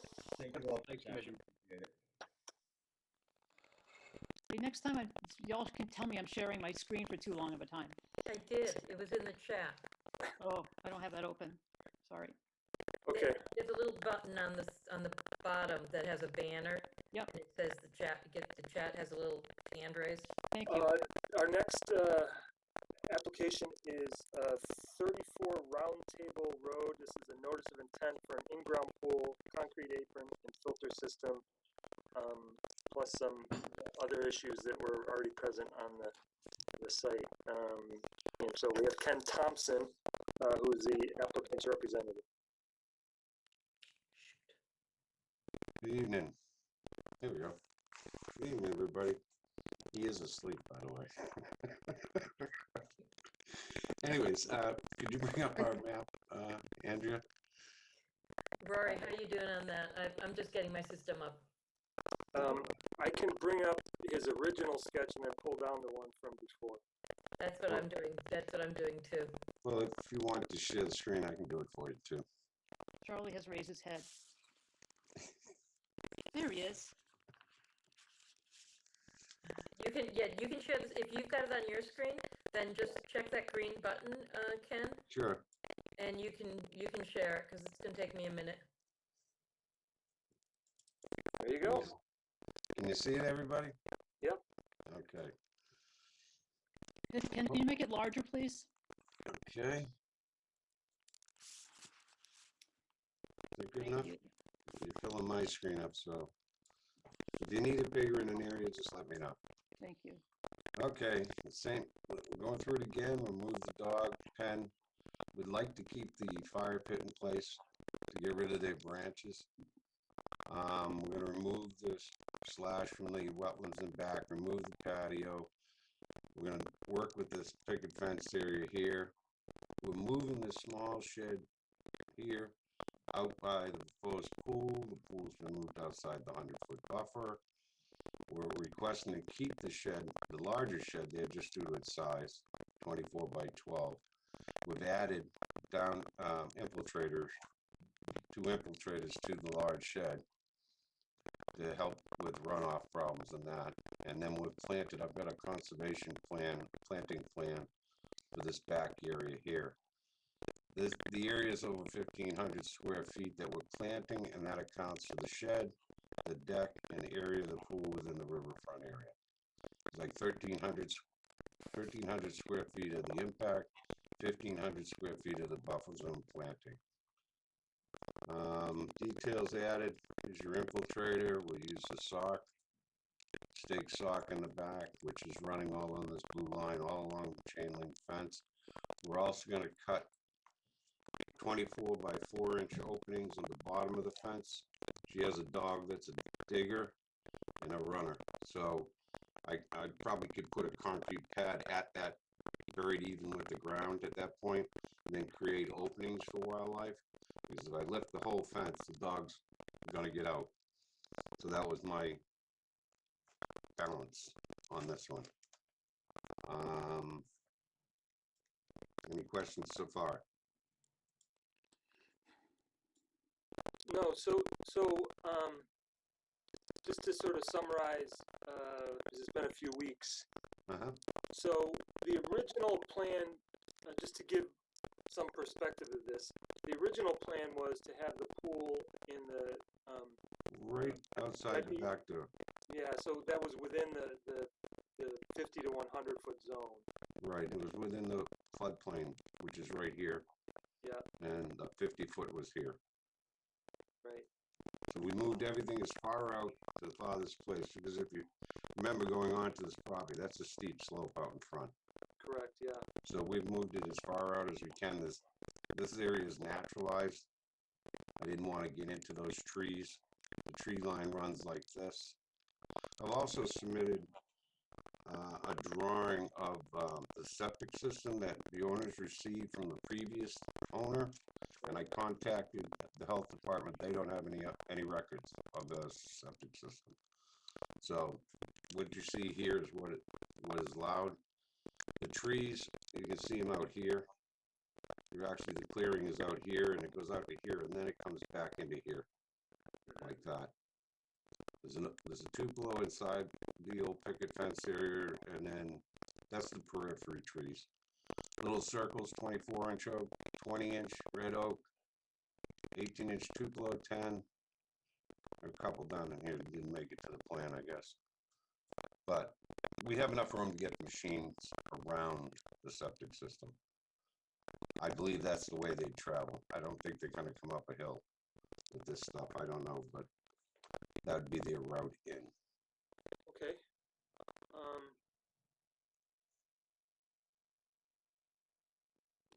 Given that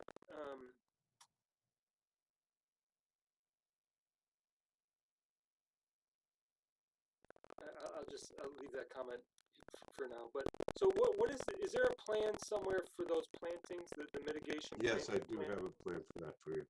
So if you could just show that to us. Okay, let me zoom in here.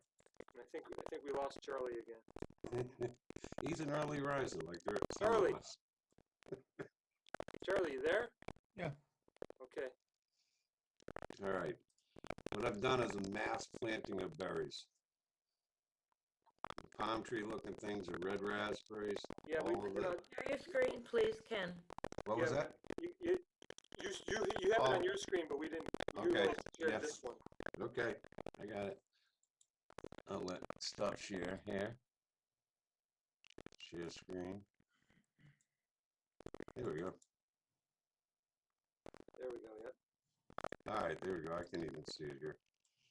Let's expand this. So basically, I did a mass planting of berry producers, mainly high bush blueberry, red raspberry, both natives, and a little bit of elderberry if they want to make wine down there. And I figured when a flush of all these berries come out, there's plenty for everything. Birds are going to have their fair share. Humans are going to have some of their share. So that was my intention on that. And I'm going to put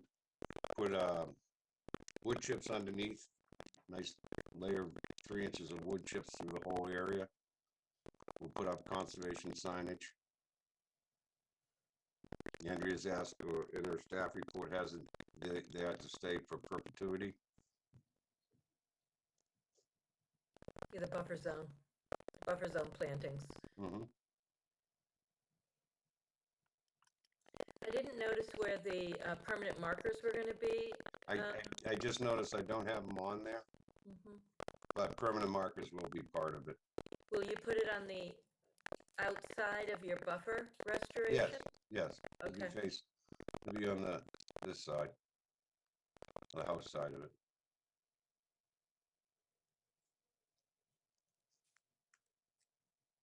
So can you just speak to what the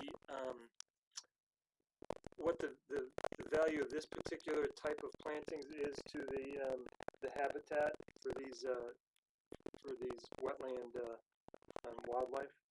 This is a buffer zone planting for one, and they're all berry producers. And they're gonna produce a lot of berries, and I don't see where the humans can eat them all, or the animals are gonna get them all. It's gonna be a combination. I know you guys are concerned with the wildlife. We're providing access underneath the fence for the smaller mammals, and the birds are they're gonna have a field day out there. And And I'm they not, grow in the relative shade? Shade is off to the left, sun to the right.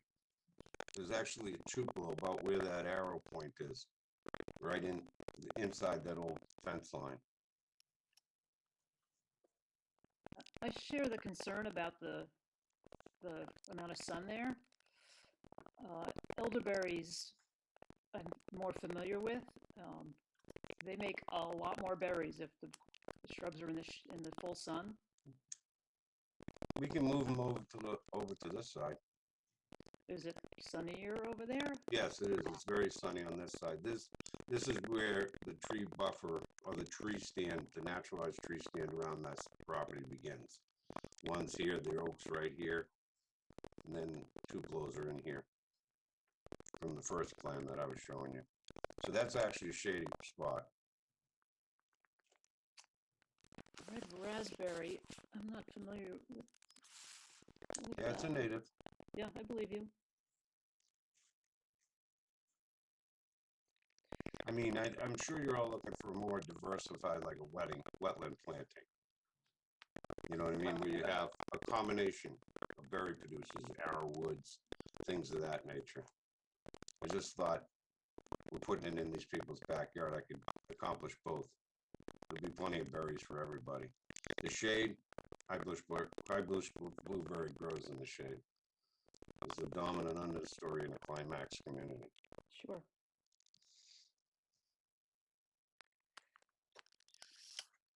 Any other questions for Ken?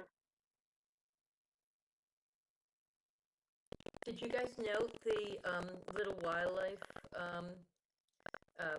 breaks he made in the fence line? It's something you might want to show him that note. I think that was very clever, Ken. Where did I leave it? Where did I put it? It's on your other plan. Okay, hold on. I'm gonna change the So shape. every 20 feet, he has a 4-inch high, 20-inch wide break in the chain link fence. That's wonderful.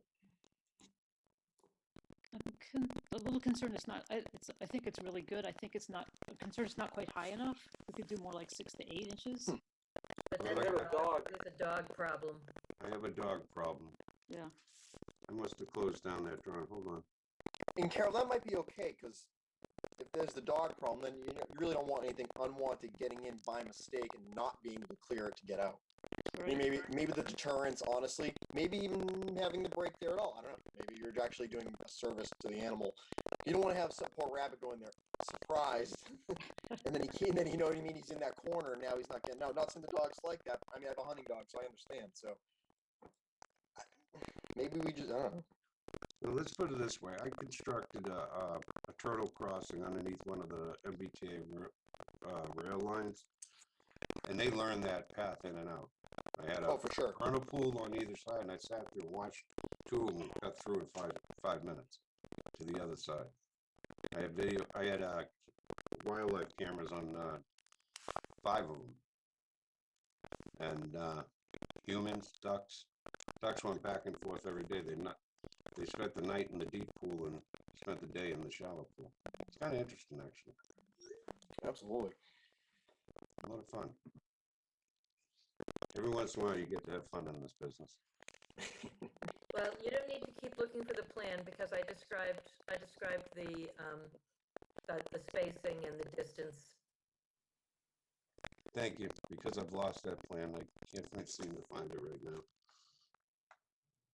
Okay, so do we have any other concerns or questions for Ken at this point?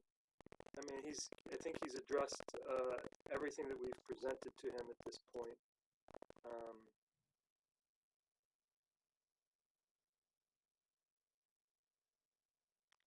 So the only other comment that I have is that the erosion control, and I will try and bring this up. 12-inch silt sock filter mitt is the brand that has the biodegradable cover. Yeah, the only thing I'm concerned about is it goes around to the corner of the shed, and if he's going to be bringing trucks in through this, through the top of the driveway, maybe I could share my screen and show you what I'm talking about. I mean, do you want me to wrap it up further or even extend Yeah, it? well, I'm going to ask Andrea to give me her opinion, so then, I think this is it. Okay, so what I'm talking about is here. Yep. So Andrea, do you think if we come out to, I mean, here it's to the fence, do we need anything out here to stop anything tracking out through the driveway or anything? The applicant is here. I think a question is which sections of fence are most likely to be able to come down. I'm assuming that it'll either be, I'm assuming that the trucks could either go straight out the end of the driveway or turn and come up close to the house. We can ask her, but I would expect they're going to go straight out the driveway. So I don't think it's erosion control, Ken, that the issue is being raised. I think it's a question of limit of work, and so to keep a tight line. Mm-hmm. So I don't know. I could probably, I mean, they're good friends with the neighbor.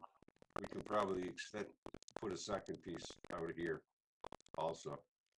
So to annotate this, I think Rory, if I'm reading you correctly, I'm thinking you want something right here. Yeah. Where? Excuse me. Yes. In that blue line? Yes, that's what I'm talking about. Yes. Oh, that's fine. We can have that. Yeah, I mean, obviously you're gonna have to move that shed before you do the work, because I think that's where the trucks are gonna come through, so. The little shed, Yeah, the little shed. that shed. Yeah, the little shed. And I've got a built-in pool here. It was about 3 or 4 truckloads for our pool to go out. So it's not really as much as you think. Okay. The other question, and it's one for the board of the health agent, but you probably don't want you probably don't want them crossing over the leaching facility. No, we'll be going around that. So you might want to direct them away from that area as well, with like non-erosion limit of work. Well, we talked about that, Andrea. We talked about that. They may have to dig a couple little holes to find the edge of it to confirm it, and then we can put caution tape up to keep them out of there. We definitely don't want them running over the septic system. Yeah, I don't think that's a wetland concern, but but I'm sure the Monroes would appreciate it. Oh, yeah. Yeah, we've had that discussion. How do we get there? How do we get out? You know? Okay. And the same thing on the tree line? Yeah, but that's why I located those trees. Okay. Went out there and did tape measures and got them, just to make sure we had room to get around it, and it wasn't gonna be an issue later. Would you, Mr. Chairman, would you like a limit of work on the wood line? They're basically creating a driveway.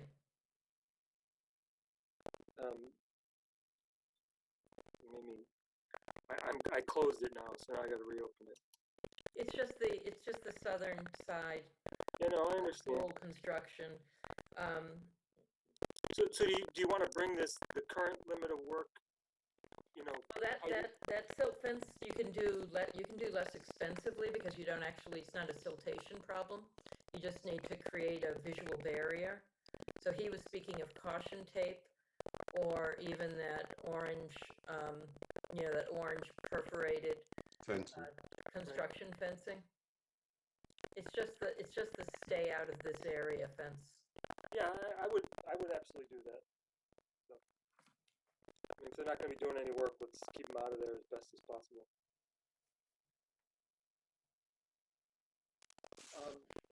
Anything else? I'm not quite clear on something. Are we tonight just looking at the mitigation or the whole plan? We are looking to permit this project. Okay. And for the record, Carol did do a Mullins for the meeting she missed. Thank you. Right. What's the pool surround made of?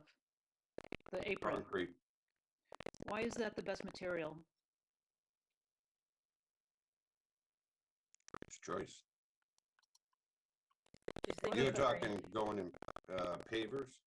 Right. That's what I'm wondering about. You know, it's all good if it's permeable paver type material where the cracks are wide open, but all these paver systems are butted together. They're not acting as a pervious material. Right, the pavers themselves. And then they're putting down that plastic type filler thing there now. Right. It needs to be like number 8 gravel. Yeah, exactly. I mean, it didn't seem feasible at the time, you know? Okay. And we Yeah. minimized what's in there. We got cartridge filter, no discharge on the pool water. I mean, it's the way it's going today. I mean, I still have the old system. You wouldn't want that there. I think that from where it's situated, being it's right on the 100-foot wetland buffer line. I mean, I know we're just inside the 200-foot riverfront, but I'm not overly concerned with it myself. Where it is. I mean, if they wanted to put it back behind the deck, I'd say that would be something that they would have to address. But I think I'm okay with it. But I don't know how others feel. Right. Is the pool going to be have a winter pool cover or pumped out every? No, you cover in-ground pools. If they spend the money on the elastic like one, or they throw a tarp on it, I don't know. You know, it's like But 25. nobody. You don't want to empty a pool in the wintertime because it can Right. collapse. So, At any time. So I guess I'm concerned about if the pool is ever emptied, that water would have to be pumped out into a truck. people don't empty their pools, so Right. it costs too much to fill them. Yeah, you gotta hire a tractor trailer and then do the fluctuation. Right. A couple of them. Okay. Okay. Any other questions? Also, Rory. Charlie, anything? I'm all set. Okay. Michelle Monroe has her hand raised. Let me She's the promote applicant. her. That's she's our applicant. You gotta unmute her, Andrea. She should Yep. be. There she goes. Hi. Hello. Yeah, so I just wanted to answer back regarding the emptying of the pool. We don't plan on emptying the pool. We're gonna get one of those covers that, covers it nice and tightly, so we don't have to worry about anything getting under there or anything like that as well. So we don't plan on emptying the pool. Right. Something your dog could run on. Hopefully not. We are going to, we're gonna have, When mine is frozen, mine likes to go on it. So. oh boy. That's all I need. Right. I guess the only other concern I have is along the fence there's that green astroturfy type stuff. That's all up and gone. It is, okay. Yep. I was gonna ask if extra care could be taken with that in case it has any PFAS in it. Probably it does. Okay. Andrea, somehow I promoted Joe Borman too, or one of us did. I think we both were trying to get Michelle in, so, Yeah, that was it. I'll bring them back down. thank you. Okay, thank you, Michelle. Thank you. Any other public comment for 34 Roundtable Road? Seeing none. Ken, I assume we want to close on this? Absolutely. Okay, so, I'm gonna make a motion to, close, issue a permit for work and order condition for 34 Roundtable.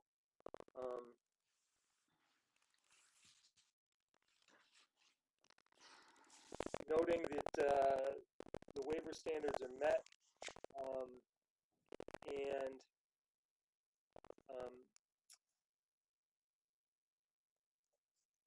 and the other conditions is noted in the staff report. Additionally, the applicant will put additional silt sock from the corner of the shed to the fence, as well as establish a limit of work in the tree line to ensure that the trucks don't get out of hand. Beatty, a second. Roll call vote, Caulfield's aye. Lundin, aye. Milo, aye. Beatty, aye. Okay, Thank you, everybody. it's been a long process. I appreciate you working with us, and I think you guys are gonna be pretty happy with your backyard, so appreciate it. Thank you Thank so you. much. Thank you, Ken.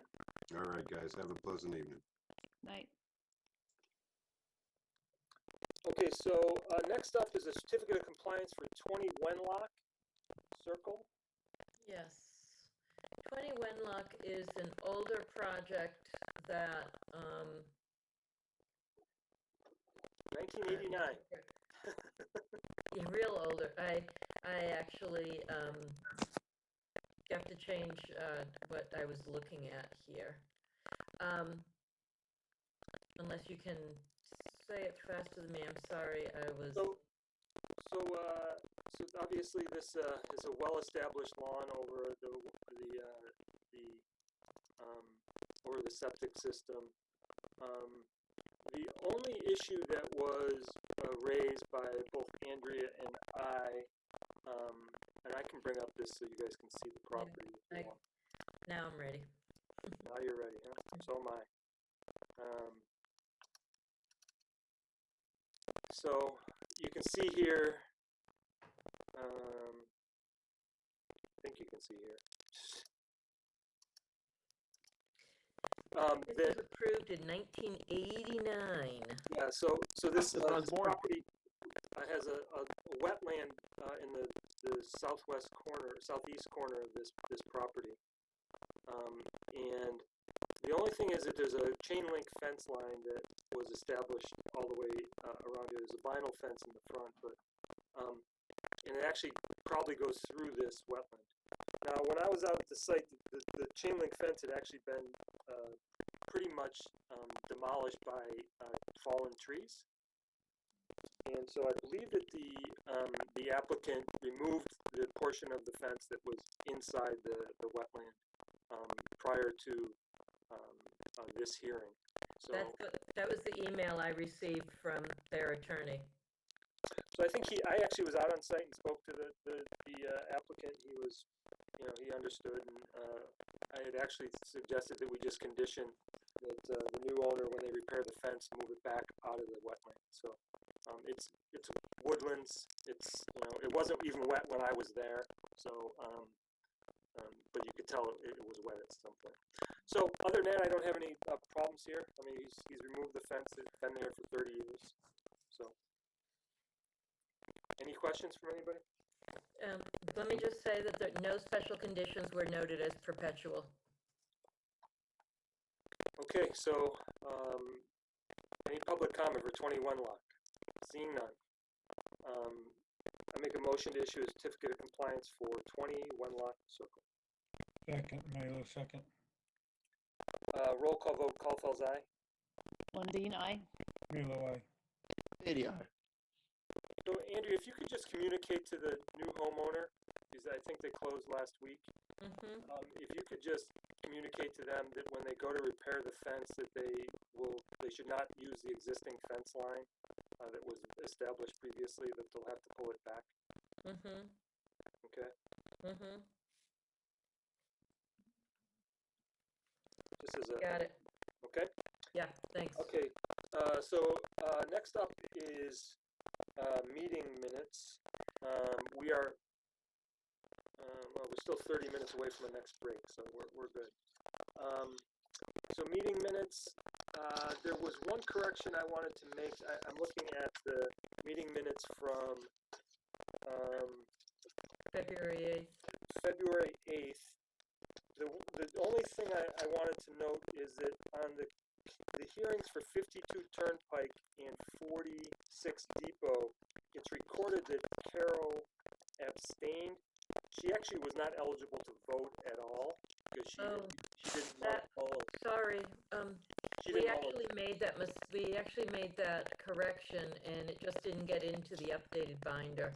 I didn't relook at today's binder, just so you know. It's okay. I'm going by what my previous notes are. So if that's already been fixed, then I'm good. You should make the motion that it go in, that it get fixed for both of those. Okay, so I make a motion to accept the minutes with the changes that Commissioner Lundine's vote is removed for 52 Turnpike and 46 Depot. Lundin, second. Roll call vote, Caulfield's aye. Lundin, aye. Mailer, aye. Speedy, aye. Thank you all. So next up is a request for campfire activity at Wheaton Farm for the Cub Scout Pack. So Andrew, you want to bring us up to date on this? Sure. Due to our continued hearing or rescheduled hearing, the Cub Scouts would like to use Wheaton Farm campground area on April 11th, which is a Sunday. What they would like to do, they'll have groups of different hiking. They'll break the Cub Scout group into different. They'll stagger different groups. Have some go out and hike, and others go back to the camp area and talk about making campfires and campfire safety. This is a daytime activity. It's not a nighttime activity, but you could say that it's nature study, but campfires are prohibited. So are asking if you would allow campfires this time of year in the designated camp area on April 11th. So, Oh, sorry. go ahead, Mike. Jump No, in no, there. go ahead. Vice for it. Chair, you're in, Mike man. got it. Go for it. Well, I was thinking, can we maybe do like a little contingency just on based on what the fire report is at that time? I was going to say the Okay, I exact stole same it from thing. you. Yeah, good job. Yeah, exact same thing. Assuming it's not too windy. Or that too. I think they should probably be checking with the fire department to make sure that the campfire would be allowed. Because there are times where when you do your own sort of burning in your backyard for limbs and stuff, they will not allow it during certain days that it's either too windy and it's too dry. So with those two combinations, and if we don't get any rain over the next month, we could be back in that situation where we're too dry. Yeah, I mean even today's an extremely high risk. So.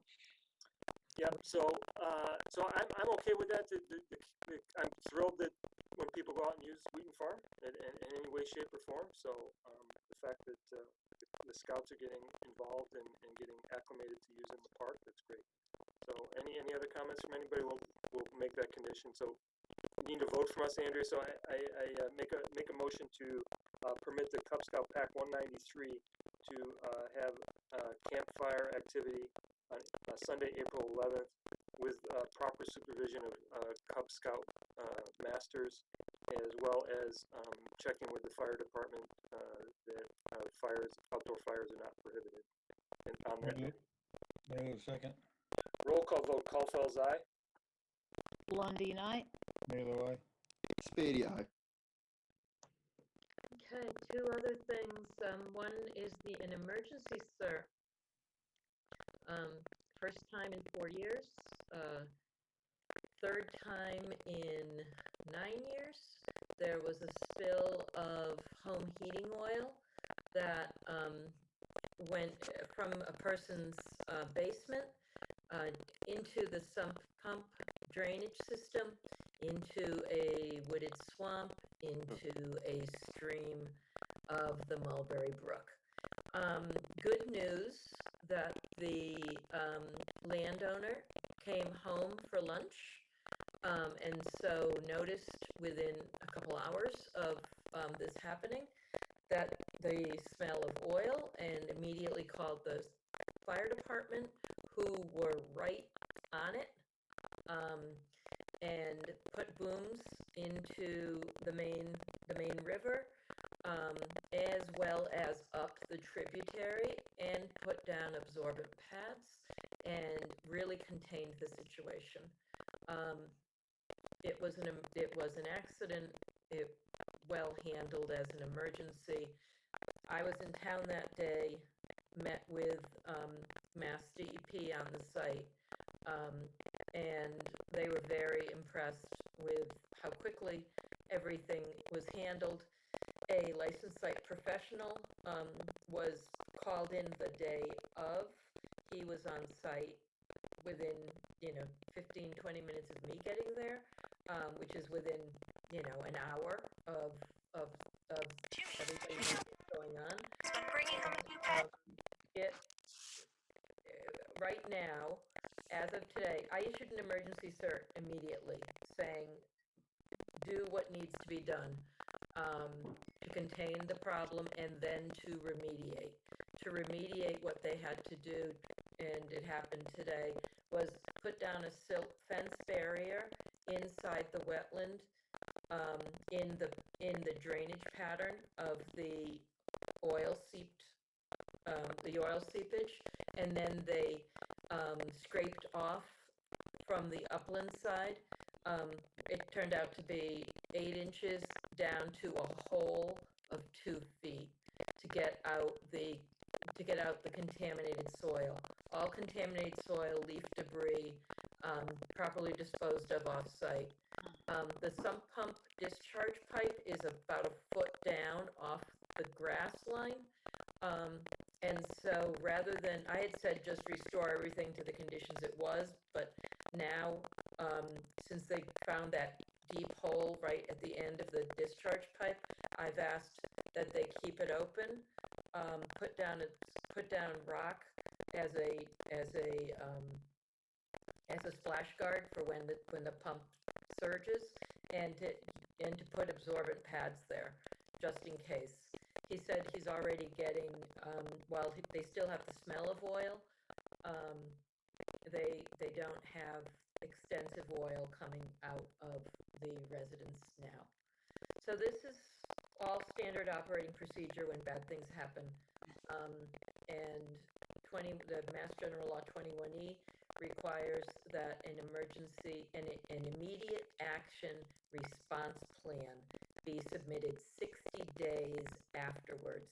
I've been in touch with them on a daily basis to say what, so they could tell me what they projected to do versus what they ended up doing, and then he'll give us a full report in 60 days as to what actually happened. I've asked that it come in the form of a notice of intent because of the work going on, but everything should be restored, except for this little discharge swale.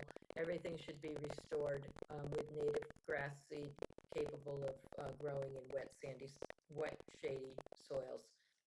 The trib and the stream are being raked, and absorbent pads remain, and they get taken out as needed. As the oil soaks into the pads, they get taken out, and they'll continue to watch periodically, because only the cleanup people are able to go in and take those pads and remove them and replace them.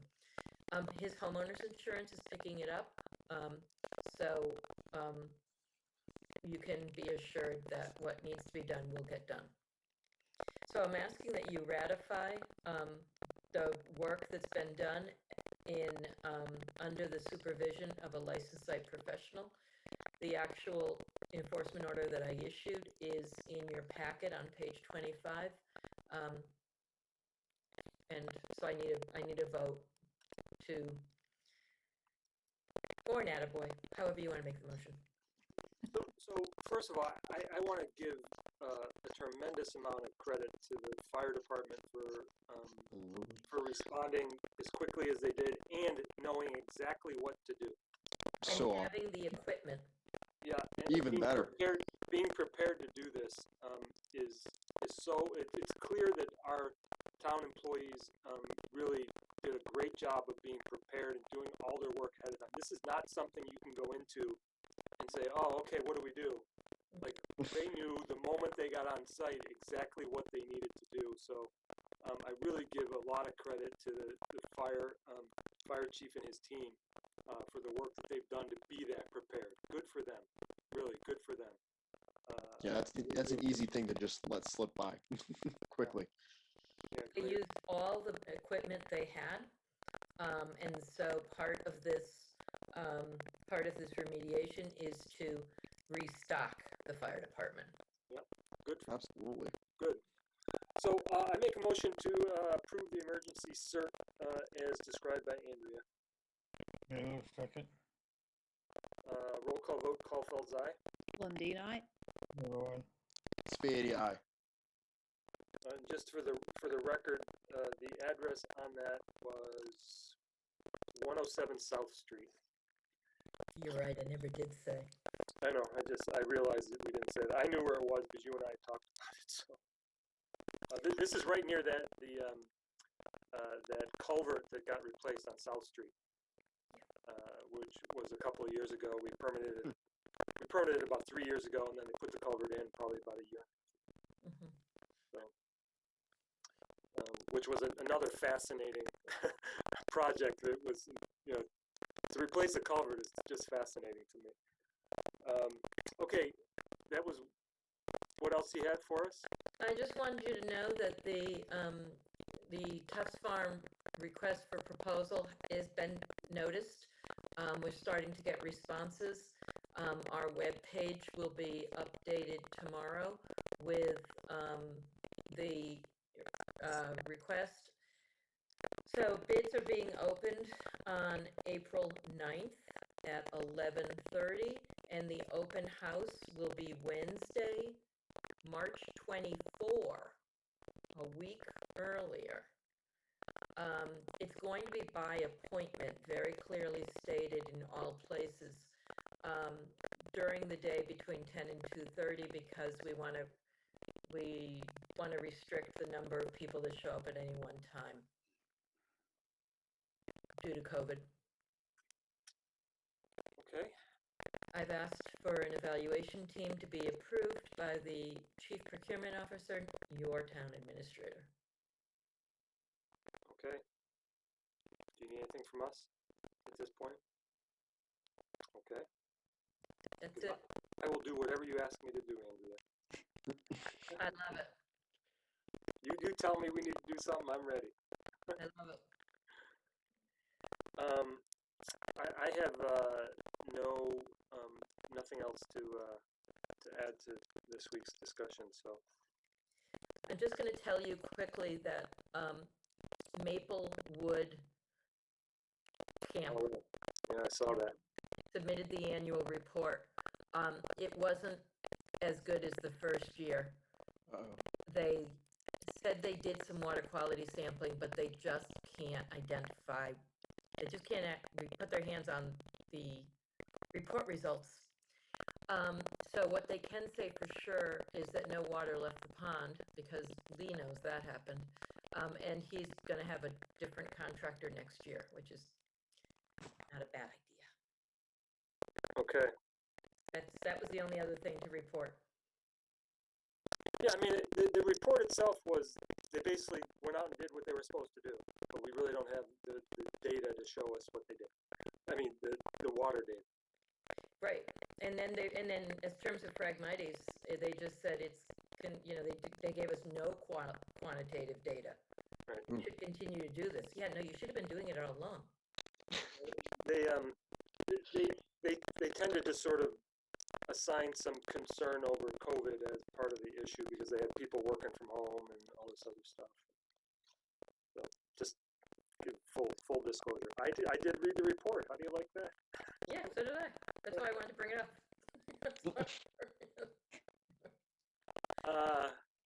Anything else from anybody? Motion to adjourn. Ooh. Nice move. Did we get a second from? Malo second. Okay, Malo gave us a What? second. Roll No, call he vote. said it. He did. He did say. Caulfield's aye. Lundin, aye. Milo, aye. Spady eye. There's no way we can start meetings earlier, is there? At 6? Yeah. Works for me. Just maybe.